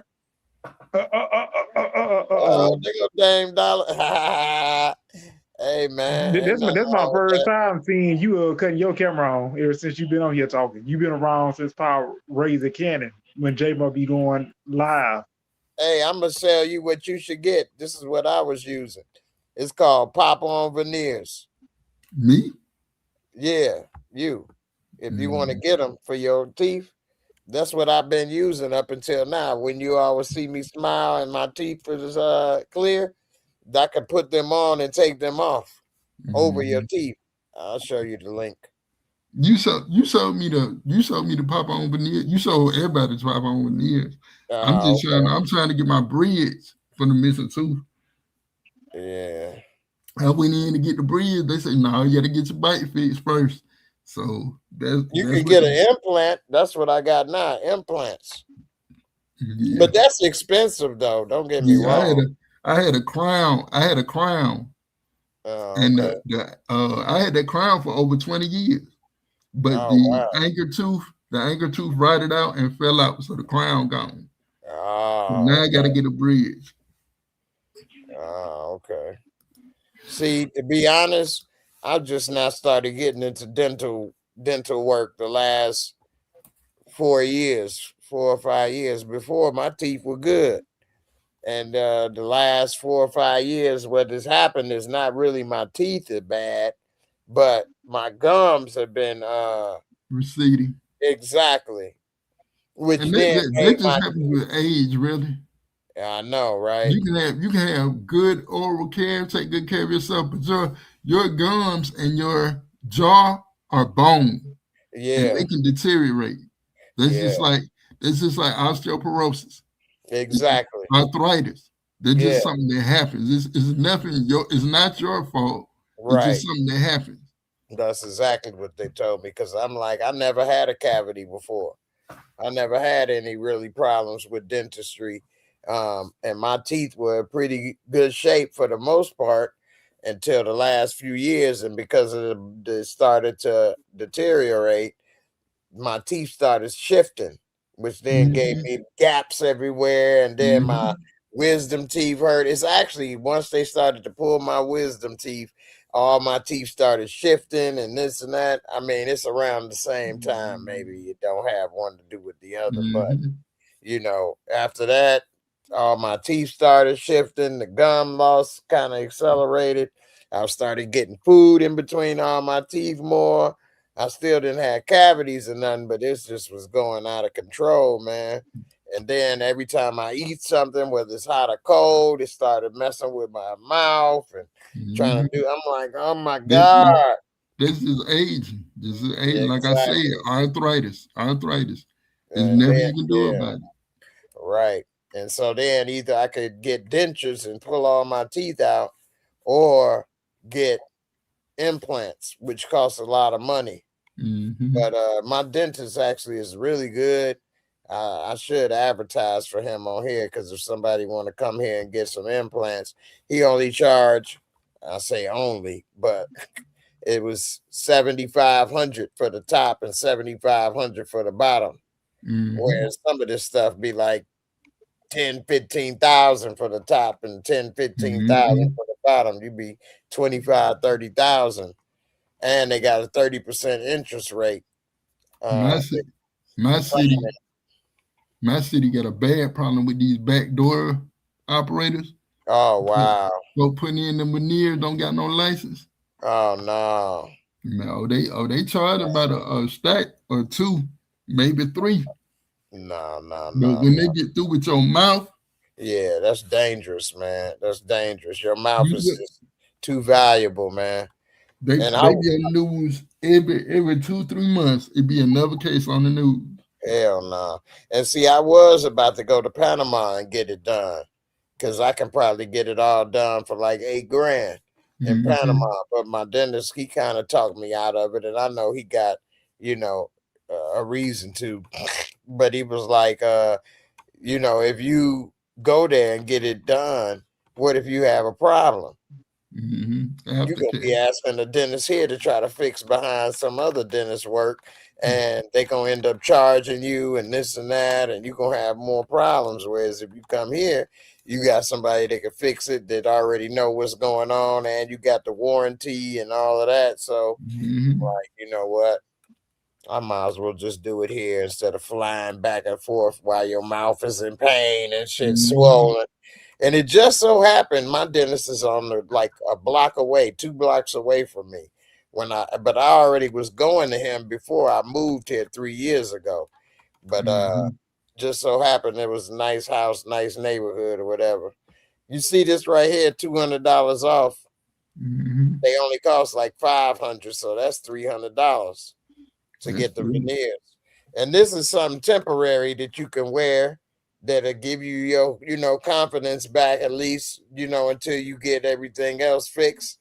And I recommend it to a certain extent. I don't think this should be done for years. But if my ankle tooth been gone for about 4. It's been gone about 4 years, and I just now decided I'm gonna get this bridge. And my dentist say, well, you need to get your bite fixed first. So when we put the bridge in, it won't be no problem with your bottom teeth colliding with your top teeth. So they sent me to the orthodontist for the braces. You went to the military? Me? Yeah, no. Okay, I just saw I got military discount. I didn't know that. Oh, mystery discount. Okay. But you know, you can get started, $29 payment started. They send you the mold and then you put it in. It ain't that expensive, bro. If you want to get it, I recommend it, you know, if you while you and you can make payments. So it's not like you know, you got to come up with all the money at once. See, smile now, pay later. This is how I did it. I made payments. I didn't pay it all in front. I'm making payments now. So, you know, still on your pop-up veneers or on your implant? On both. I'm done paying for the veneers now, but pop-on veneers, but I'm making payments on the implants. Shoot, I ain't balling like that. Howie Mandel was with I didn't know that. Howie Mandel, I'm surprised he got that. He's a germaphobe. I know, right? So I'm surprised that's you let probably anybody why mess he with your wears mouth. those. The thing with him is he got money. He should just get his teeth fixed by the dentist. Yeah, but he's a germaphobe, so I'm surprised he even trusts that stuff. Well, this ain't germs. It's I your, mean, but it's your you have mouth. to clean them religiously, don't you? I Not imagine he would. religiously. No, just clean it like you brushing your teeth. I imagine he would because he's a germaphobe. Well, that's like him brushing his teeth to death then. I don't think this is more of a germaphobe issue. It ain't no different than brushing your teeth, and they're yours, and you see it come with a case. So when you take them out, you put them in your own case. It ain't nothing touching it but your fingers. But and it's your mouth, because when they send you the molds, you put the little stuff, the little clay or whatever it is, and then you put it in this little blue thing, and then you bite down in it, and then it takes your top, and then you bite down and takes your bottom mold, and then you send it in to the mail, and then they can build your custom made veneers. And then when you get it, it goes right over your teeth. See how they missing teeth or these are crooked or whatever? It goes right over it. And then it looks perfect. Mine actually broke. Speaking of, I got to go back to my optometrist orthodontist. I got to go tomorrow morning. Cause I done had mine on about a month. They finna inspect it and put on the other ones, put on the other braces. See, look how this go. Yeah. Bro, you getting braces though? Yeah, I already got them on. They finna take these off and put on the second pair. What you gonna do with that tooth though? They got to get the braces off first, and then they're gonna replace the tooth. The braces on the bottom are to make sure that my bite is correct, so it doesn't be messing with the bridge once they put it on. See, this is but it broke. But I ain't caring because I ain't gonna wear it no more. But it would go over my teeth like this. So those are flexible. Those are like plastic, or yeah, they definitely plastic. Okay. And they not really flexible. That's why it broke. Because I didn't have the case with me, and I put it in my pocket, and I forgot. And I did some getting in and out of the chair and bending around, and it broke. It snapped in half. And you're not supposed to eat in those, right? No, you're not. Okay. Whereas these implants, you can eat in it. Plus, it goes into the bone to stop bone loss. I know. Yeah, so that's why I got this. Yeah, because it actually can be a healing process. Like I got my sleeve on, getting my smile on. I was thinking about getting those at first, but then I know they got to shave down your teeth, and ain't nothing wrong with my other teeth. So they don't shave down your teeth with implants. They don't. They take your teeth out. So I know you didn't see my expression. Teeth, man. I know you didn't see my expression, but you laughed as soon as I made the expression. So, what with your tooth? No, when you said they take out your tooth, I made an expression and you laughed. So I was like, I know you didn't see it, but nah, man, that's the bad thing, and I guess the good thing. I mean, there's no way to really stop it. So if you keep playing with your teeth, if I'd have got braces, that's not going to stop the bone loss. Yeah, I know. And my teeth, my gums have receded so much that I still got the nerves and sensitivity and stuff. So that wouldn't have helped with that. So, implants, that's what most rappers and stuff. Kanye West got implants. He ain't got no more teeth. Yeah. That's why he was able to have that metal in his mouth or whatever and get this. Because what they do with the implants is they take all your teeth out. And they screw the stuff into your jaw. Yeah, they drill the post in your mouth. And so you can get either 2 posts or 3 posts or sometimes even 4 posts in your mouth. They drill it down 4 places. And then that's permanent. And then what they can do now is you can put different teeth on top of the post to hold it in. And so that's why some have gold, or he can put in the silver, or he could do whatever, because he could take it out and switch it and put in the real ones, whatever, or regular teeth or whatever. But the post stops the bone loss. Yeah. And so the rapper Lil Scrappy, he got implants. He fell in his house. Oh, damn. I think I heard about that. Knocked the tooth out or something, chipped the tooth. No, he smashed a couple of his teeth up, because what it was is he had some kind of reaction. Like a seizure. I think he had a seizure and he fell face first. Damn. And his mother came to his house and she found him. Damn. But a lot of these rappers had seizures from smoking a pound of weed back to back, like Rick Ross, which is crazy. But once he got recovered well enough, they took him to a 24-hour dentist, and that's what they had to do for him. Yeah. See, they take all your teeth out, then they drill the post in, and then so they really not fake. I mean, they really are fake, but they permanent because the post. But you still got to take it out and brush your teeth and this and that and all of that. But the post stops the bone loss.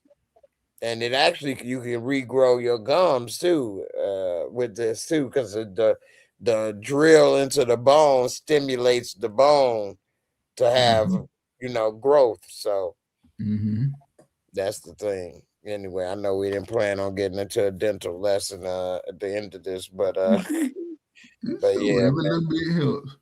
Every little bit helps, I never thought I'd be in this situation. I wish I'd have known when I was younger. I would have did a few things differently. They said one of the things that could have helped when I was younger, for one, don't smoke, but also floss.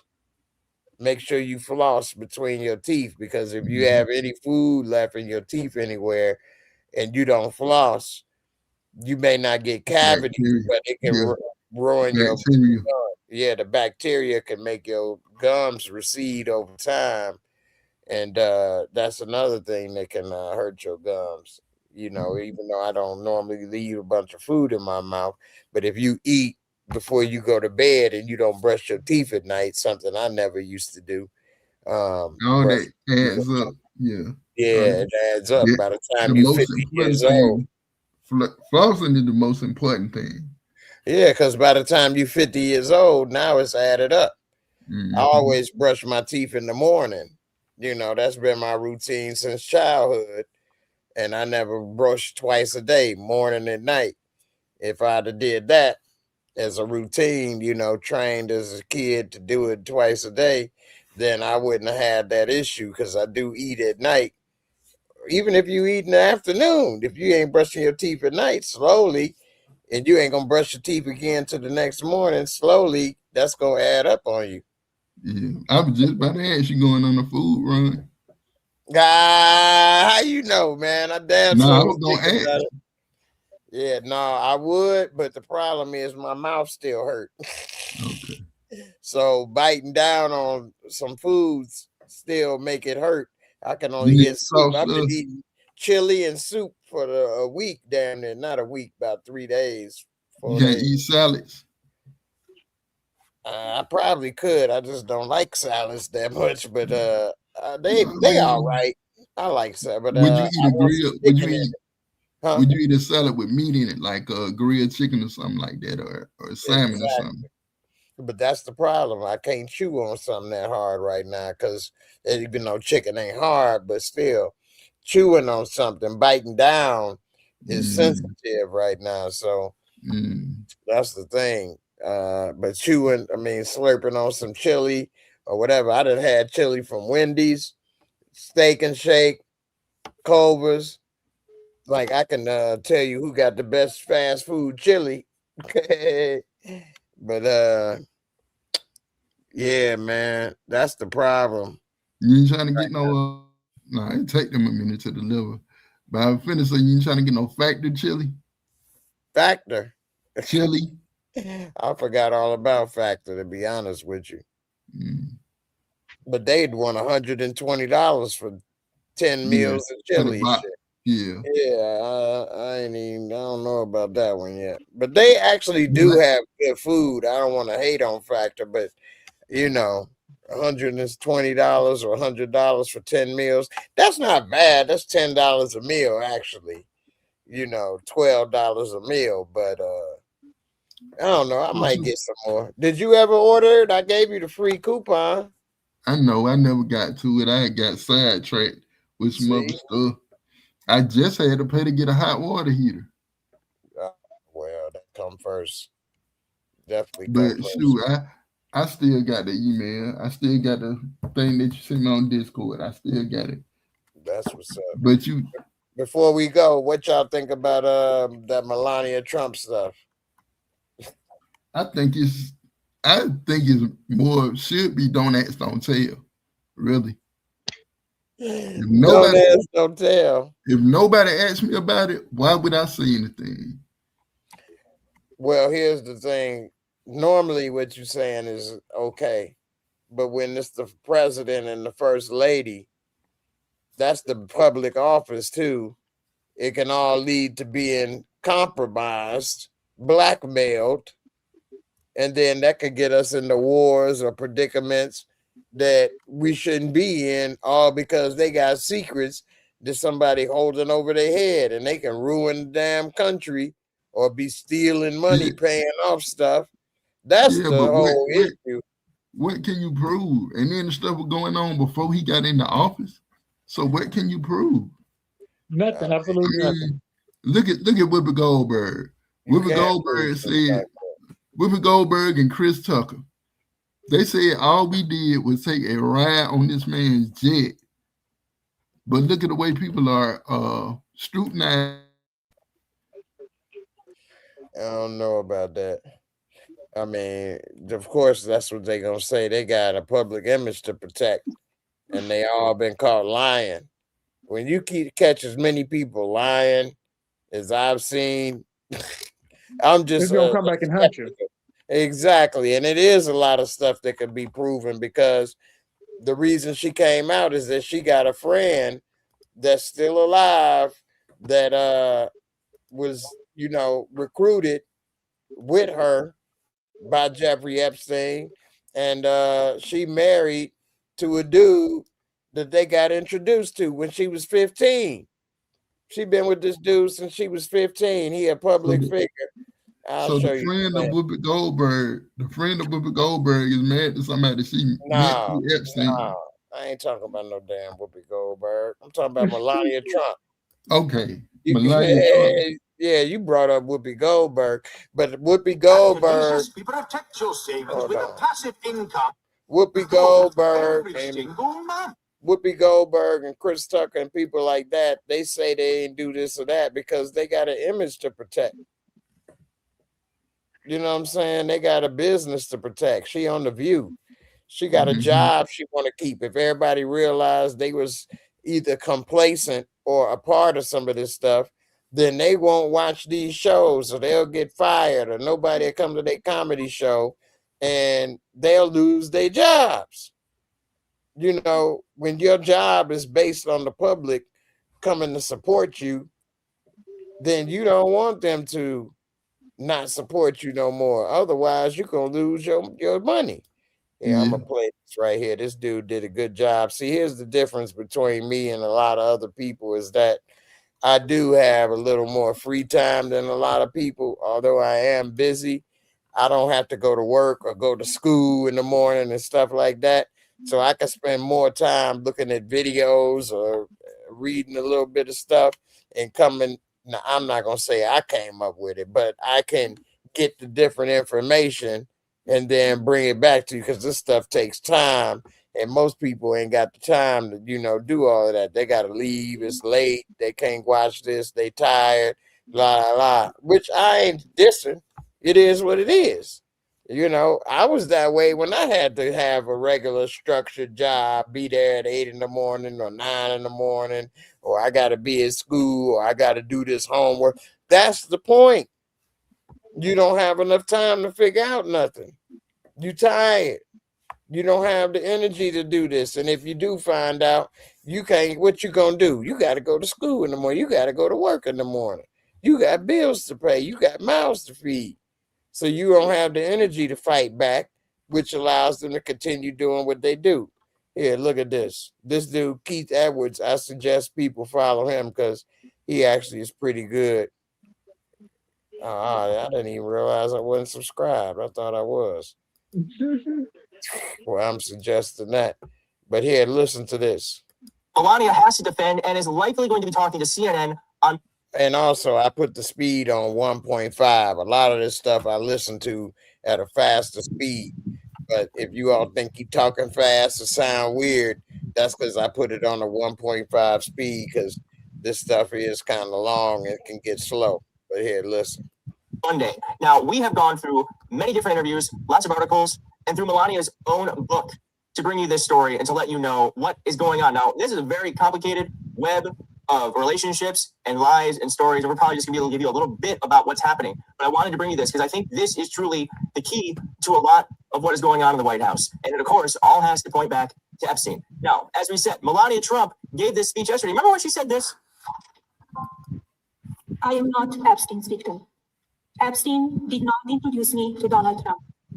I met my husband by chance at the New York City party. She sounds much better at 1.5 speed. This initial encounter with my husband is documented in detail in my book, Melania. Oh, we actually went through the book and we looked. Listen to how she sounds without it being 1.5 very quick. That just made her sound like a regular person, actually. Because she sounds crazy without hold on. Where the speed at? Listen to how she sounds with it on regular speed. I am not Epstein's victim. Epstein did not introduce me to Donald Trump. She got to read this. I met my husband by chance at the New York City party in 1998. Party? This initial encounter with my husband is documented in detail in my book, Melania. She sounds like a We actually hostage went through the book and reading we the looked damn. into it, and she's right. The hostages reading the damn paper that they. Now listen, he actually went into her book and read what's in the book that she talking about, and it backfires on her because listen to this. That is in the book. Here it is. On chapter 5, hi, I'm Donald. Quote, my boyfriend is throwing a party at the Kit Kat Club tomorrow night. She said, please come. We haven't seen each other in so long. This was a friend of Melania's. Now, this person is not actually defined or named in this book, but I've come to learn that that person is Amanda Ungaro. You're going to hear a lot about her. Here she is with her then husband, and of course, Donald Trump and Melania Trump. How these dudes with Melania. Look at this dude. Look at this dude and look at her. How is these weirdo dudes, Trump and him, getting these supermodels? Look at this dude and her. And her. They both were models. And look at these type of dudes. Really? This is what they want? Because they empower. They powerful men. So they get these, you know, what they call it, mail order brides from other countries at a young age. Look. And of course, Donald Trump and Melania Trump. Here's Paulo with Melania and Trump. Here's all four of them for an Independence Day post. Here they are again for the New Year's in 2022. Here they are at Christmas time, looking thrilled, absolutely thrilled. So you get the idea. These people were quite close. They knew each other. And the key to all this is Amanda, who knew Hey, I am going to say this. I'm actually not against a mail order bride. But here's the thing that I am against is that if you do get a mail order bride when they 15 or 14 and you raise them up, I guess because a lot of mail order brides turn on you or something if you get them old or something. I don't know. But it's who got them for you. You didn't go on no website. Who got the mail order brides for you? And then what did you do? Did you pay them off? How did this happen? How many other things have you had? Are they the only ones? How many you been through? Has it been whatever controversy that you all kept under the rug? That's where the problems come in. you know. But anyway, Melania before any of this, and who likely knows the truth behind so much of what we still don't have answers to. And she's speaking up. But first, let's just get into who Amanda is just a little bit. Amanda met Paulo through modeling. Paulo owned an agency called ID Models. And Amanda... It's funny that Trump owned the agency too. Now this dude owned the agency. I guess if you got a little extra money to throw away, you are a billionaire or close to it. Hey, let's start a modeling agency so I can get me some cooch. Originally came to... I mean, hey, that ain't the worst idea, right? to America on Epstein's jet. Says here, at just 16 years old, Amanda Ungaro was on Jeffrey Epstein's plane. Now, it's been reported before that she was 17, but we're learning now that it was much earlier in this interview. Paulo Zampoli discovered Amanda as a middle schooler. He is 15 years her senior, searching for a future as a model in Brazil, and he began grooming her at age 15. Paulo Zampoli wooed her. Wow, I began grooming her at age 15. And he's twice her old, so he was 32. It says he was 32 at that time. As a client, she said, persuaded her to move to the United States and began a romantic relationship with her that would last 2 decades. Mr. Zampoli said this didn't happen until Ms. Ungaro was 19, but in an interview on Substack with Becca Day, it says here that in an interview on January 18th, it says, I have proof that Paulo began to try dating when I was 15 years old, and it is true that I was on Jeffrey's plane as a teenager. I was only 16 years old at the time when I was on his plane. Now, in a Portuguese article, it's reported that she said that the relationship began in 2002 when she was just 17 years old with a promising career, while he was a 32-year-old modeling agent based in New York. Now, Epstein was a frequent visitor to ID Models, the agency founded by Zampoli, and the two once explored acquiring elite model management in 2004. And we all know that that is one way in which Jeffrey Epstein found his victims through Ghislaine Maxwell. Now, what's really interesting is that in the early 2000s, Zampoli and Epstein discussed buying a modeling agency. Later, Zampoli also named a partner in the now defunct Ocean charity funded by Ghislaine Maxwell, Terra Mar Project. So you see how these things are kind of all interconnected. Now, Paulo and Amanda maintain very good relationships with Melania and Trump. I mean, they just have so photos together. There are just so many pictures. So these folks knew each other. Paulo even says in an email that Donald Trump changed his life. Trump offered Paulo a job in real estate. And here's more photos of them. They are just, these folks loved a camera. All right. So these folks are very interconnected.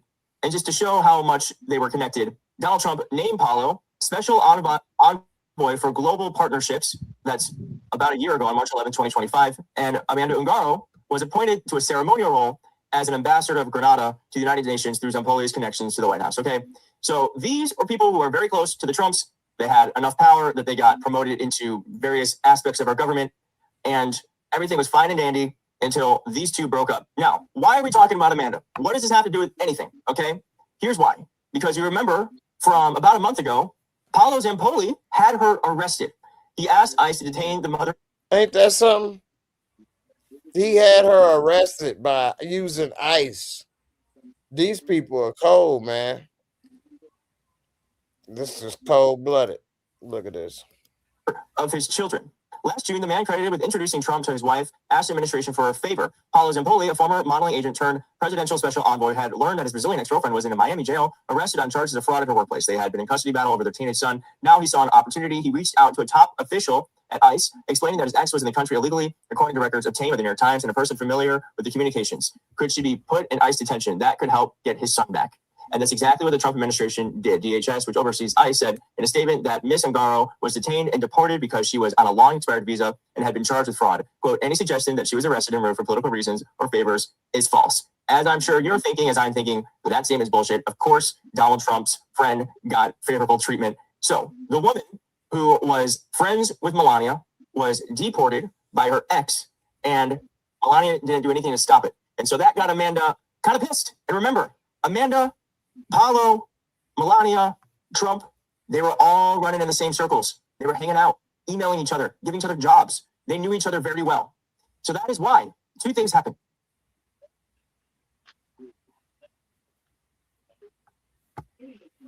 These 44 super agents. Careful, there's no going back. No setup. Just say hello. These damn ads.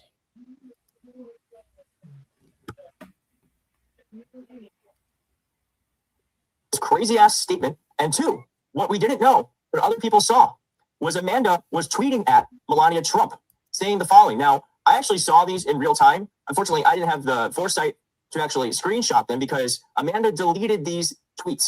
And here are some of them. Melania, I was around you for 20 years. You knew I was inside ICE, and you know what hurts after all this time. I stayed close to your family, your mother and your father, not because of you, but because of them, at events and everything else. So shut your mouth when speaking about me, because I will expose everything I know. She wanted to say, I have nothing left to lose in my life. I will tear down the entire system. Be careful with me, bitch.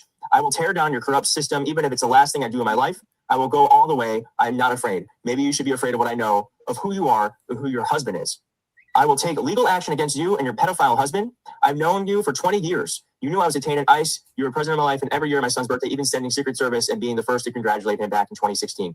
Something was clearly wrong, but I am not part of any evil mission involving children. So what did you do, Melania? You tried to involve me, but you failed because I have character. So my. Very interesting stuff, isn't it? Now, as I said, They may have had her deported. This is my conspiracy theory. They may have had her deported so that she can't talk or speak up on stuff that she know about. So, it's crazy, man. Who would let their wife get deported or have their wife get deported by ICE? Unless you don't want her no more, or you trying to, get rid of her or shut her up. Anyway, I played a lot of this video, enough of it already. You all get the point. Everybody watch it. And I'm going to put the link. I already put the link in there for him. Yeah, I put the link in again if you all want to watch the rest of it. He's a good person that digs deep into stuff. And, you can follow up. I'm looking. We've been on here for a minute already. Yeah, or y'all already subscribe to his channel, Keep Edwards. Yep. What's good, DeMarcus Vaughn? You and Damian Kinney, boy. Yeah, I used to get y'all confused at one time. But y'all been on for a minute. What's up?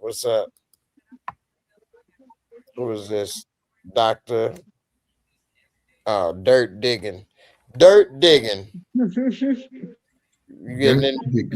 in the dirt, you say, damn, I wish this show only had you on it like it used to be. Other guests ruins it. Well, I don't know about that. But I was on here for a while by myself. I like to talk to people. I like to talk to my fans, man. What's up with that? My supporters. They ain't ruined it. They wasn't even saying nothing. We were sitting there looking at Keith Edwards, man. People be hating, man. Don't y'all take that. I still like y'all come through, man. So, it would help if y'all turn the cameras on sometimes, but if you don't want to, you don't have to. It's all good, man. They know my face already on here, so they know my face. Yeah, don't take that to heart. That's one of the reasons why my boy don't come back on the show, because of people like Dirt Diggins.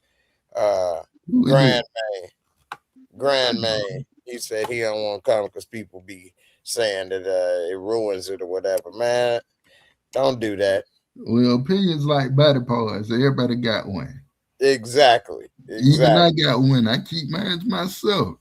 Hey, you ain't gonna let it get diddied. What did our parents say? If you ain't got nothing nice to say, maybe you don't need to say it. For real. No, this is my show. I like it. I appreciate the comment, but I don't agree. Maybe hey, when I'm here by myself, the views don't change.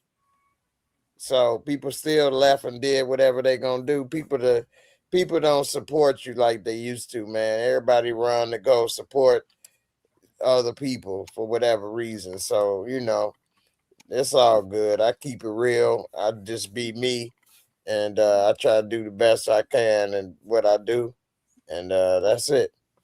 Before I go, I do want to say I did enter the Indies Funny. I think I mentioned it in the beginning of the show. But I entered the Indies or the Midwest Funniest Comic Competition at Helium Comedy Club in Indianapolis. So, once I get the date set, I'll let you all know.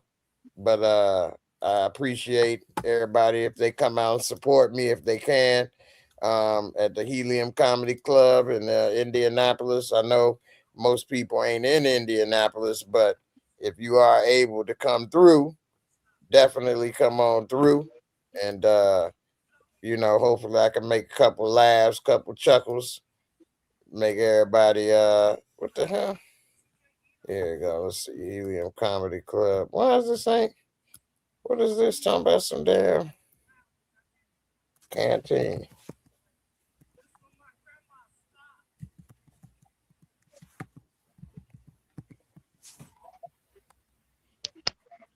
Let's see. Everybody wants your damn location nowadays. Here you go, right here.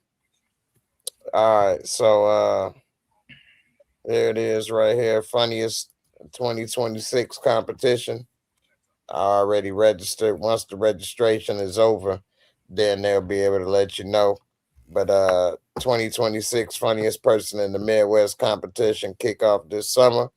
And you know, over 200 comics competition. Throw their hats in the ring. Compete for the title of the funniest person in the Midwest. Take home a $3,500 prize. And this year they combining St. Louis Indie Funny and the Indie Funniest Person contest into one larger contest to expand to include the entire Midwest. Same contest, just bigger. So $25 registration fee. It's open till Friday, May 1st. So after May, then we'll see what's up. They'll start to put out the dates and stuff. So we'll see what's happening. So anyway, hope everybody come through, support me if you're able to. If not, you know, I'ma still put it on Instagram, different stuff, let people know the dates, and then I'll put clips on there and things. So, you know, we'll see how it go. In Indy, they still got 144 spots remaining. St. Louis, 170. Look like everybody ain't signing up like they hoped. But we still got time. We'll see. Anyway, y'all, I'm about to wrap it up. Let's say live streaming. All contestants who advance to the final round will have the opportunity to participate in a live broadcast of the event via multiple streaming platforms. More information will be shared once plans are finalized. By checking this box, I acknowledge I read. So once if I make it to the next rounds and it's live streaming, then you know, I'll let everybody know. Come roll with me. You get your roll on, everybody, get your roll on. Get your roll on. Anyway. Shout out to DeMarcus Vaughn with that super chat. I appreciate it, brother. And everybody that can support or even $1, I definitely appreciate it because my damn channel is, you know, could use a little bit of love right now. Especially once the power and all that stuff ain't on. It seems like people don't watch it like they used to. They only want to watch it when power is on. So, and I ain't the type of person that's just gonna make content just to get money like that by creating a million power theories. Those that do, more power to them. Literally. Anyway, you say, Jay, if you were in a room with gold, diamond, cash, and weed, which one would you choose? It depends on what the room is, how long I'm gonna be in there, and where am I, and when I get out. If I'm in a room and that's all I'm gonna have, and I'm not gonna leave the room, well, I take weed. What I'm gonna do with gold, cash, and diamonds? If I can't get out the room, or if that's the last room I'm gonna be in, what I'm gonna do with that? What I'm gonna buy? What I'm gonna do with that? But some weed, well, at least I'm gonna smoke it and take my ass to sleep in that room. At least I can do something with it. You can't do nothing with gold, cash, and diamonds unless you going somewhere else where they want it and you can buy stuff and trade stuff. I don't know. What would y'all do? What would you take, Steve? You in the room with gold, cash, diamonds, and weed. What would you do? Shoot, I'll eat the much though. Just sit there, cause you No, gonna I'll see, write a storyline. huh? I'll write a story. You write a story. Steve, your ass is crazy, man. DeMarcus, not DeMarcus, Damien, what would you do? I'd take the diamonds. And do what with it? Sit there with it in your hand? I can go overseas. No, you in a room. You ain't going nowhere. Oh, you can't leave the room? I guess not. If we could leave the room, then it's important. Let's see. Shoot, if I can leave the room, I'm taking the diamond. I'm taking 2 handfuls of diamonds if I can leave the room. Yeah, if we can leave the room, I might just take the cash because I ain't got to go exchange nothing. It depends on how much cash it is, how much diamond it is, how much gold it is, how much weed is it, how long am I going to be in the room? It's a lot of variables you left out with this one, DeMarcus. Yeah, though, because I'll take the cash and get out. Yeah. And take it and spin it. He said he'd take the diamonds. And do what? Where you going? You said we in the room. How long we going to be in the room? I'm taking the diamonds. I'm going overseas. I'm exchanging, getting me putting some of the money on stocks. Well, the thing with the diamonds, that's probably the best choice because the easiest thing you can carry with you and go to another place and exchange it, instead of carrying a bunch of gold, which is heavy and it's going to be obvious to see on the plane. Diamonds is light compared to carrying gold bars, and you can easily sell it and make that money. I get it. I agree with you. But he's saying his question ain't framed right. You know what I'm saying? In my opinion. Because you said, Jay, if you were in a room with gold, diamond, cash, and weed, which one would you choose? How long I'm in the room? So anyway, I get it. Interesting, but I'll do the same thing, man, because I would take the cash and go out of town, but I'd be going to St. Barnes with it, going on the beach, sitting there eating seafood and drinking me some margarita.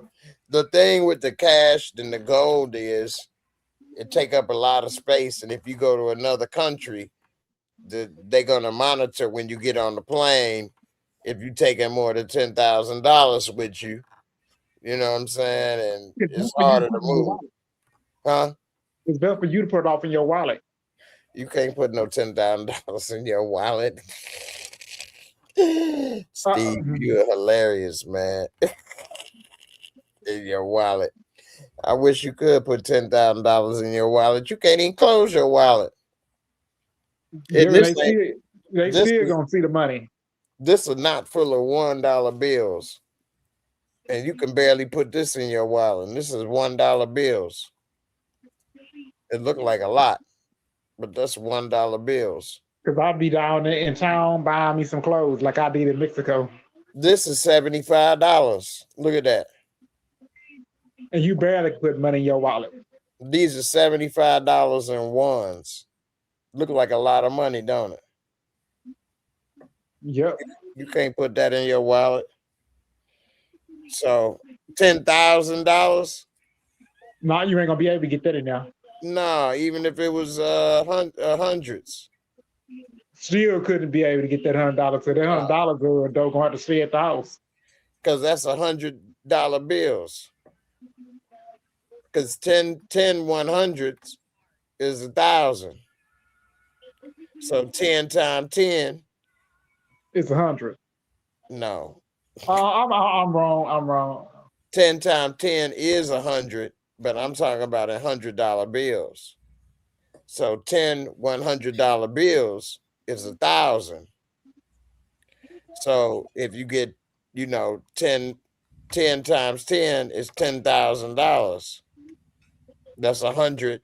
That's 100 $100 bills. Right.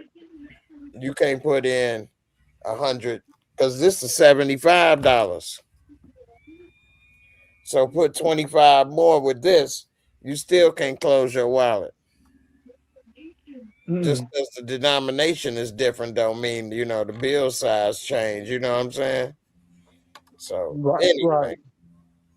anyway, good idea. Good little brain teaser. But it's all good.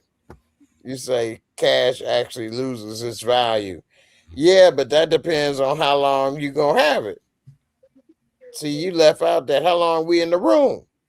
100 years, 25 years. If I'm in there for a couple of hours, the cash ain't gonna lose its value that fast. I can get on the plane and do something. And diamonds and gold do lose value. They go up and down. But over time, they go up. If you're talking about 10 years, 5 years, 20 years, 30 years, yeah. But if you're talking about the same day, even the same week, you know what I'm saying? The cash is going to be worth what it's worth. I mean, when you sell your diamonds and gold, you trying to get some cash from somewhere, because you can't just pay for stuff with a diamond. You can't go to Walmart and drop off a diamond, save off some gold for them. So you're going to eventually have to trade it in for some type of cash value, whatever country you in. So I get it. Like I say, interesting brain teaser. But in the end, you know, no matter what you choose, you're going to end up being back at trying to get some type of cash. So depending on how long we're in the room, brother, you left that out. Then you ain't said we're going to have some food. Anyway, I appreciate the super chat. Steve, hey, man, good talking to you, man. Hope you have a blessed week. And Damien, same to you, brother. Good to talk to you Both y'all always. too. Yes, sir. Y'all Trinae, go ahead. Good day. Y'all have a good day. Rest of the day. Yes, sir. Yes, sir. Trinae, my sister from another mister, she be dipping out. Don't even say bye. See what I mean with my black women over here? No, I'm just playing. Well, we wish you the best in your classes. Right. I'm just playing with you, girl. Hey, I hope the best for you. Look at, I'm going to give you a nice big smile. Mwah. Wish you the best on your tests in class. Yeah, I know you have had your hot up. girl summer. I saw your picture, your video on Discord over there working out. I see you. That's inspiring. So keep doing your thing, girl. Get it together. Don't let no one monkey stop no show. Stay blessed. Damien, you too, brother. Always good. As well. Yep. DeMarcus Vaughn, same to you. Here's the last question of the night. He said, how you feel about Angel Reese leaving Chicago? Oh, man. Go ahead. They sent her over here. They what? They sent her to Atlanta. I know, right? Well, here's the thing with Angel Reese. First of all, I'll be honest, I ain't never watched no WNBA and I don't really follow it, but I do read up on what's going on a little bit. And from what I've read, yeah, she a two-time All-Star, but most of her rebounds is her own misses. They say she lead the league in rebounding her own miss. And it seemed the WNBA got a little bit of the NFL in it, in the sense that they don't like drama. And she bring a lot of drama and attention to the team. And ever since she been on the team, they've been losing more. They lost they only won 13 games last year, and then the year before. And then last year they only won 10 games. And so, and then they got all the extra drama and whatever. And then she throw up a lot of bricks. Although she get her own rebounds back, she can't score that good from what they say. And so I guess they got rid of a big distraction from what they say. She fine as hell, don't get me wrong. But Is this a beauty pageant show or are they trying to play ball? She's just young. She may not even be that cute. She's just young. That's true. You know With what they them say big about ass legs. what they say about Brittany Griner. Oh man, Is it come Brittany on. Griner? She just locked in I think a 70-something $70 million. 70? I think so. No. She locked in a 7 million. Okay, 7 million. Yeah. But still, 7 figures. It said 7 figures is what I read. okay. But I still don't at her age, that's big money. Was she the first to make $1 million contract in the WNBA, from what I saw? Which she actually can score. She a beast. She big as hell. She probably one of the few that's worth it. Yeah. You know. But I'm just looking at it from her age. She getting up there. She's only gonna be around maybe 4 or 5 more years. So considering that is a really big investment in her, and that speaks volumes to her as a player. Whereas you look at Angel Reese, she's just starting out and she ain't nowhere near that. As being a player, she's not near that. Well, she ain't near that height either. Brittany Griner, I think, is the tallest one in the damn WNBA. I'm about to pull up Brittany before we go. That's something I didn't know. Is she the tallest? Mm-hmm. She like 6'10" or some shit. 6'8". But yeah, remember that girl I was telling you about that was on Drew Ski's show? No, remind me. She's tall. She's I think she's Puerto Rican. She's 6'8". They call her Matumbo. Her name on the show, on Juski's show, they called her Matumbo. Damn. She can't play to save her life, but she is tall. Her name is Angel Fernandez. Damn. See, I'm trying to pull this up. It's not letting me pull it up, but it says that she's inking a $1 million deal with the Suns. Yeah. Yeah. But Matumbo, huh? She already in the league? No. She can't play to save her life. She was playing Drew Ski. She was playing Drew Ski, but she's Matumbina is what they should have called her. Matumbina. She's very tall. She has an accent. She's a beautiful girl. She's young, very young. Yep, and you know they got her Houston of the NWA. The WNBA got her the Houston Comets coming back in 2027 next year because you know Tony Fertitta he had bought the team Houston Comets. So it's an expansion team, or they've been there. Yeah, they've been there because they won a championship back in 1995, I think. Okay. Because you know Tony Fertitta, you know he owns restaurants down here in Houston. He owns Tom Ball and he much own the casinos in Houston. This ain't letting me open it up. So now they bringing a team back. That man has spent $3 million dollars to buy a team. Damn.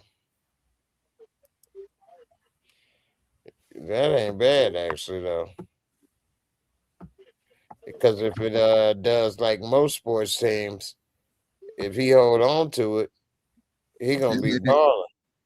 Yeah, you might have made that $3 million back in the first year. Well, if they win a championship. He might. I mean, if the attendance good and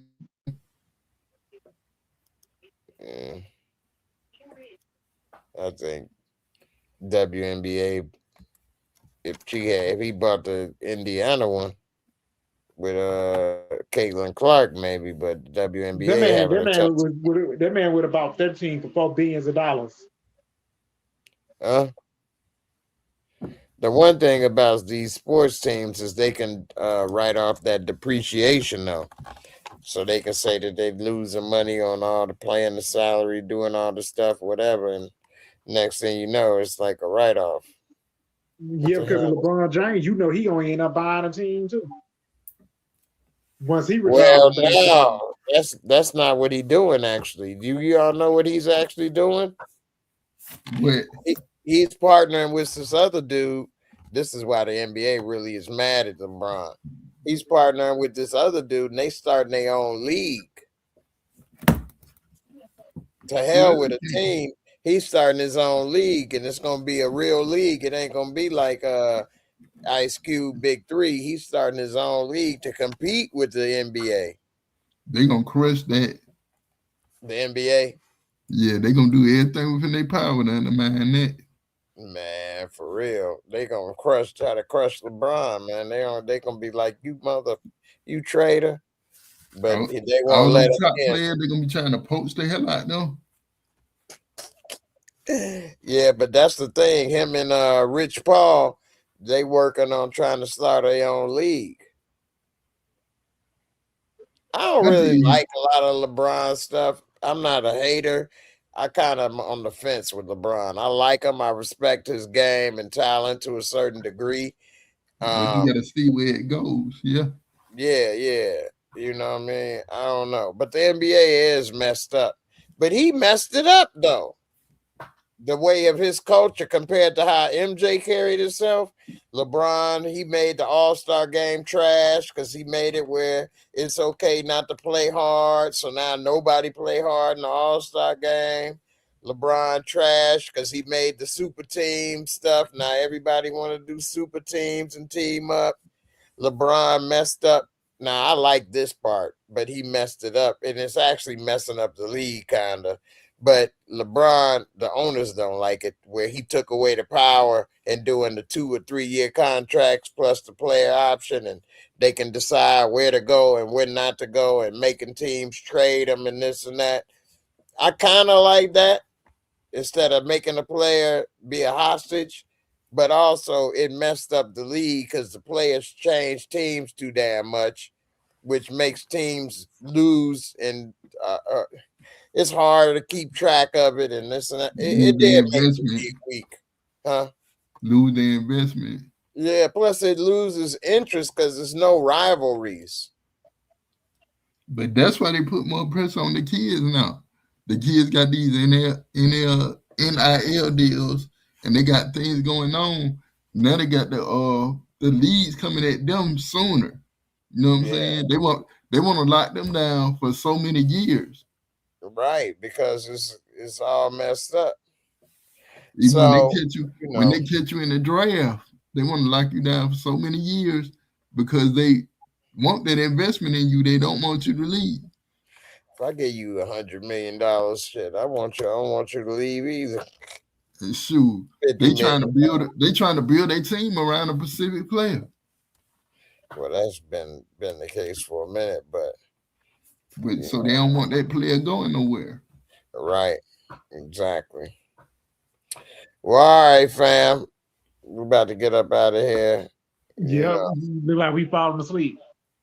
Yeah, you are. You saying we? You mean you? No, I'm tired too. Shit.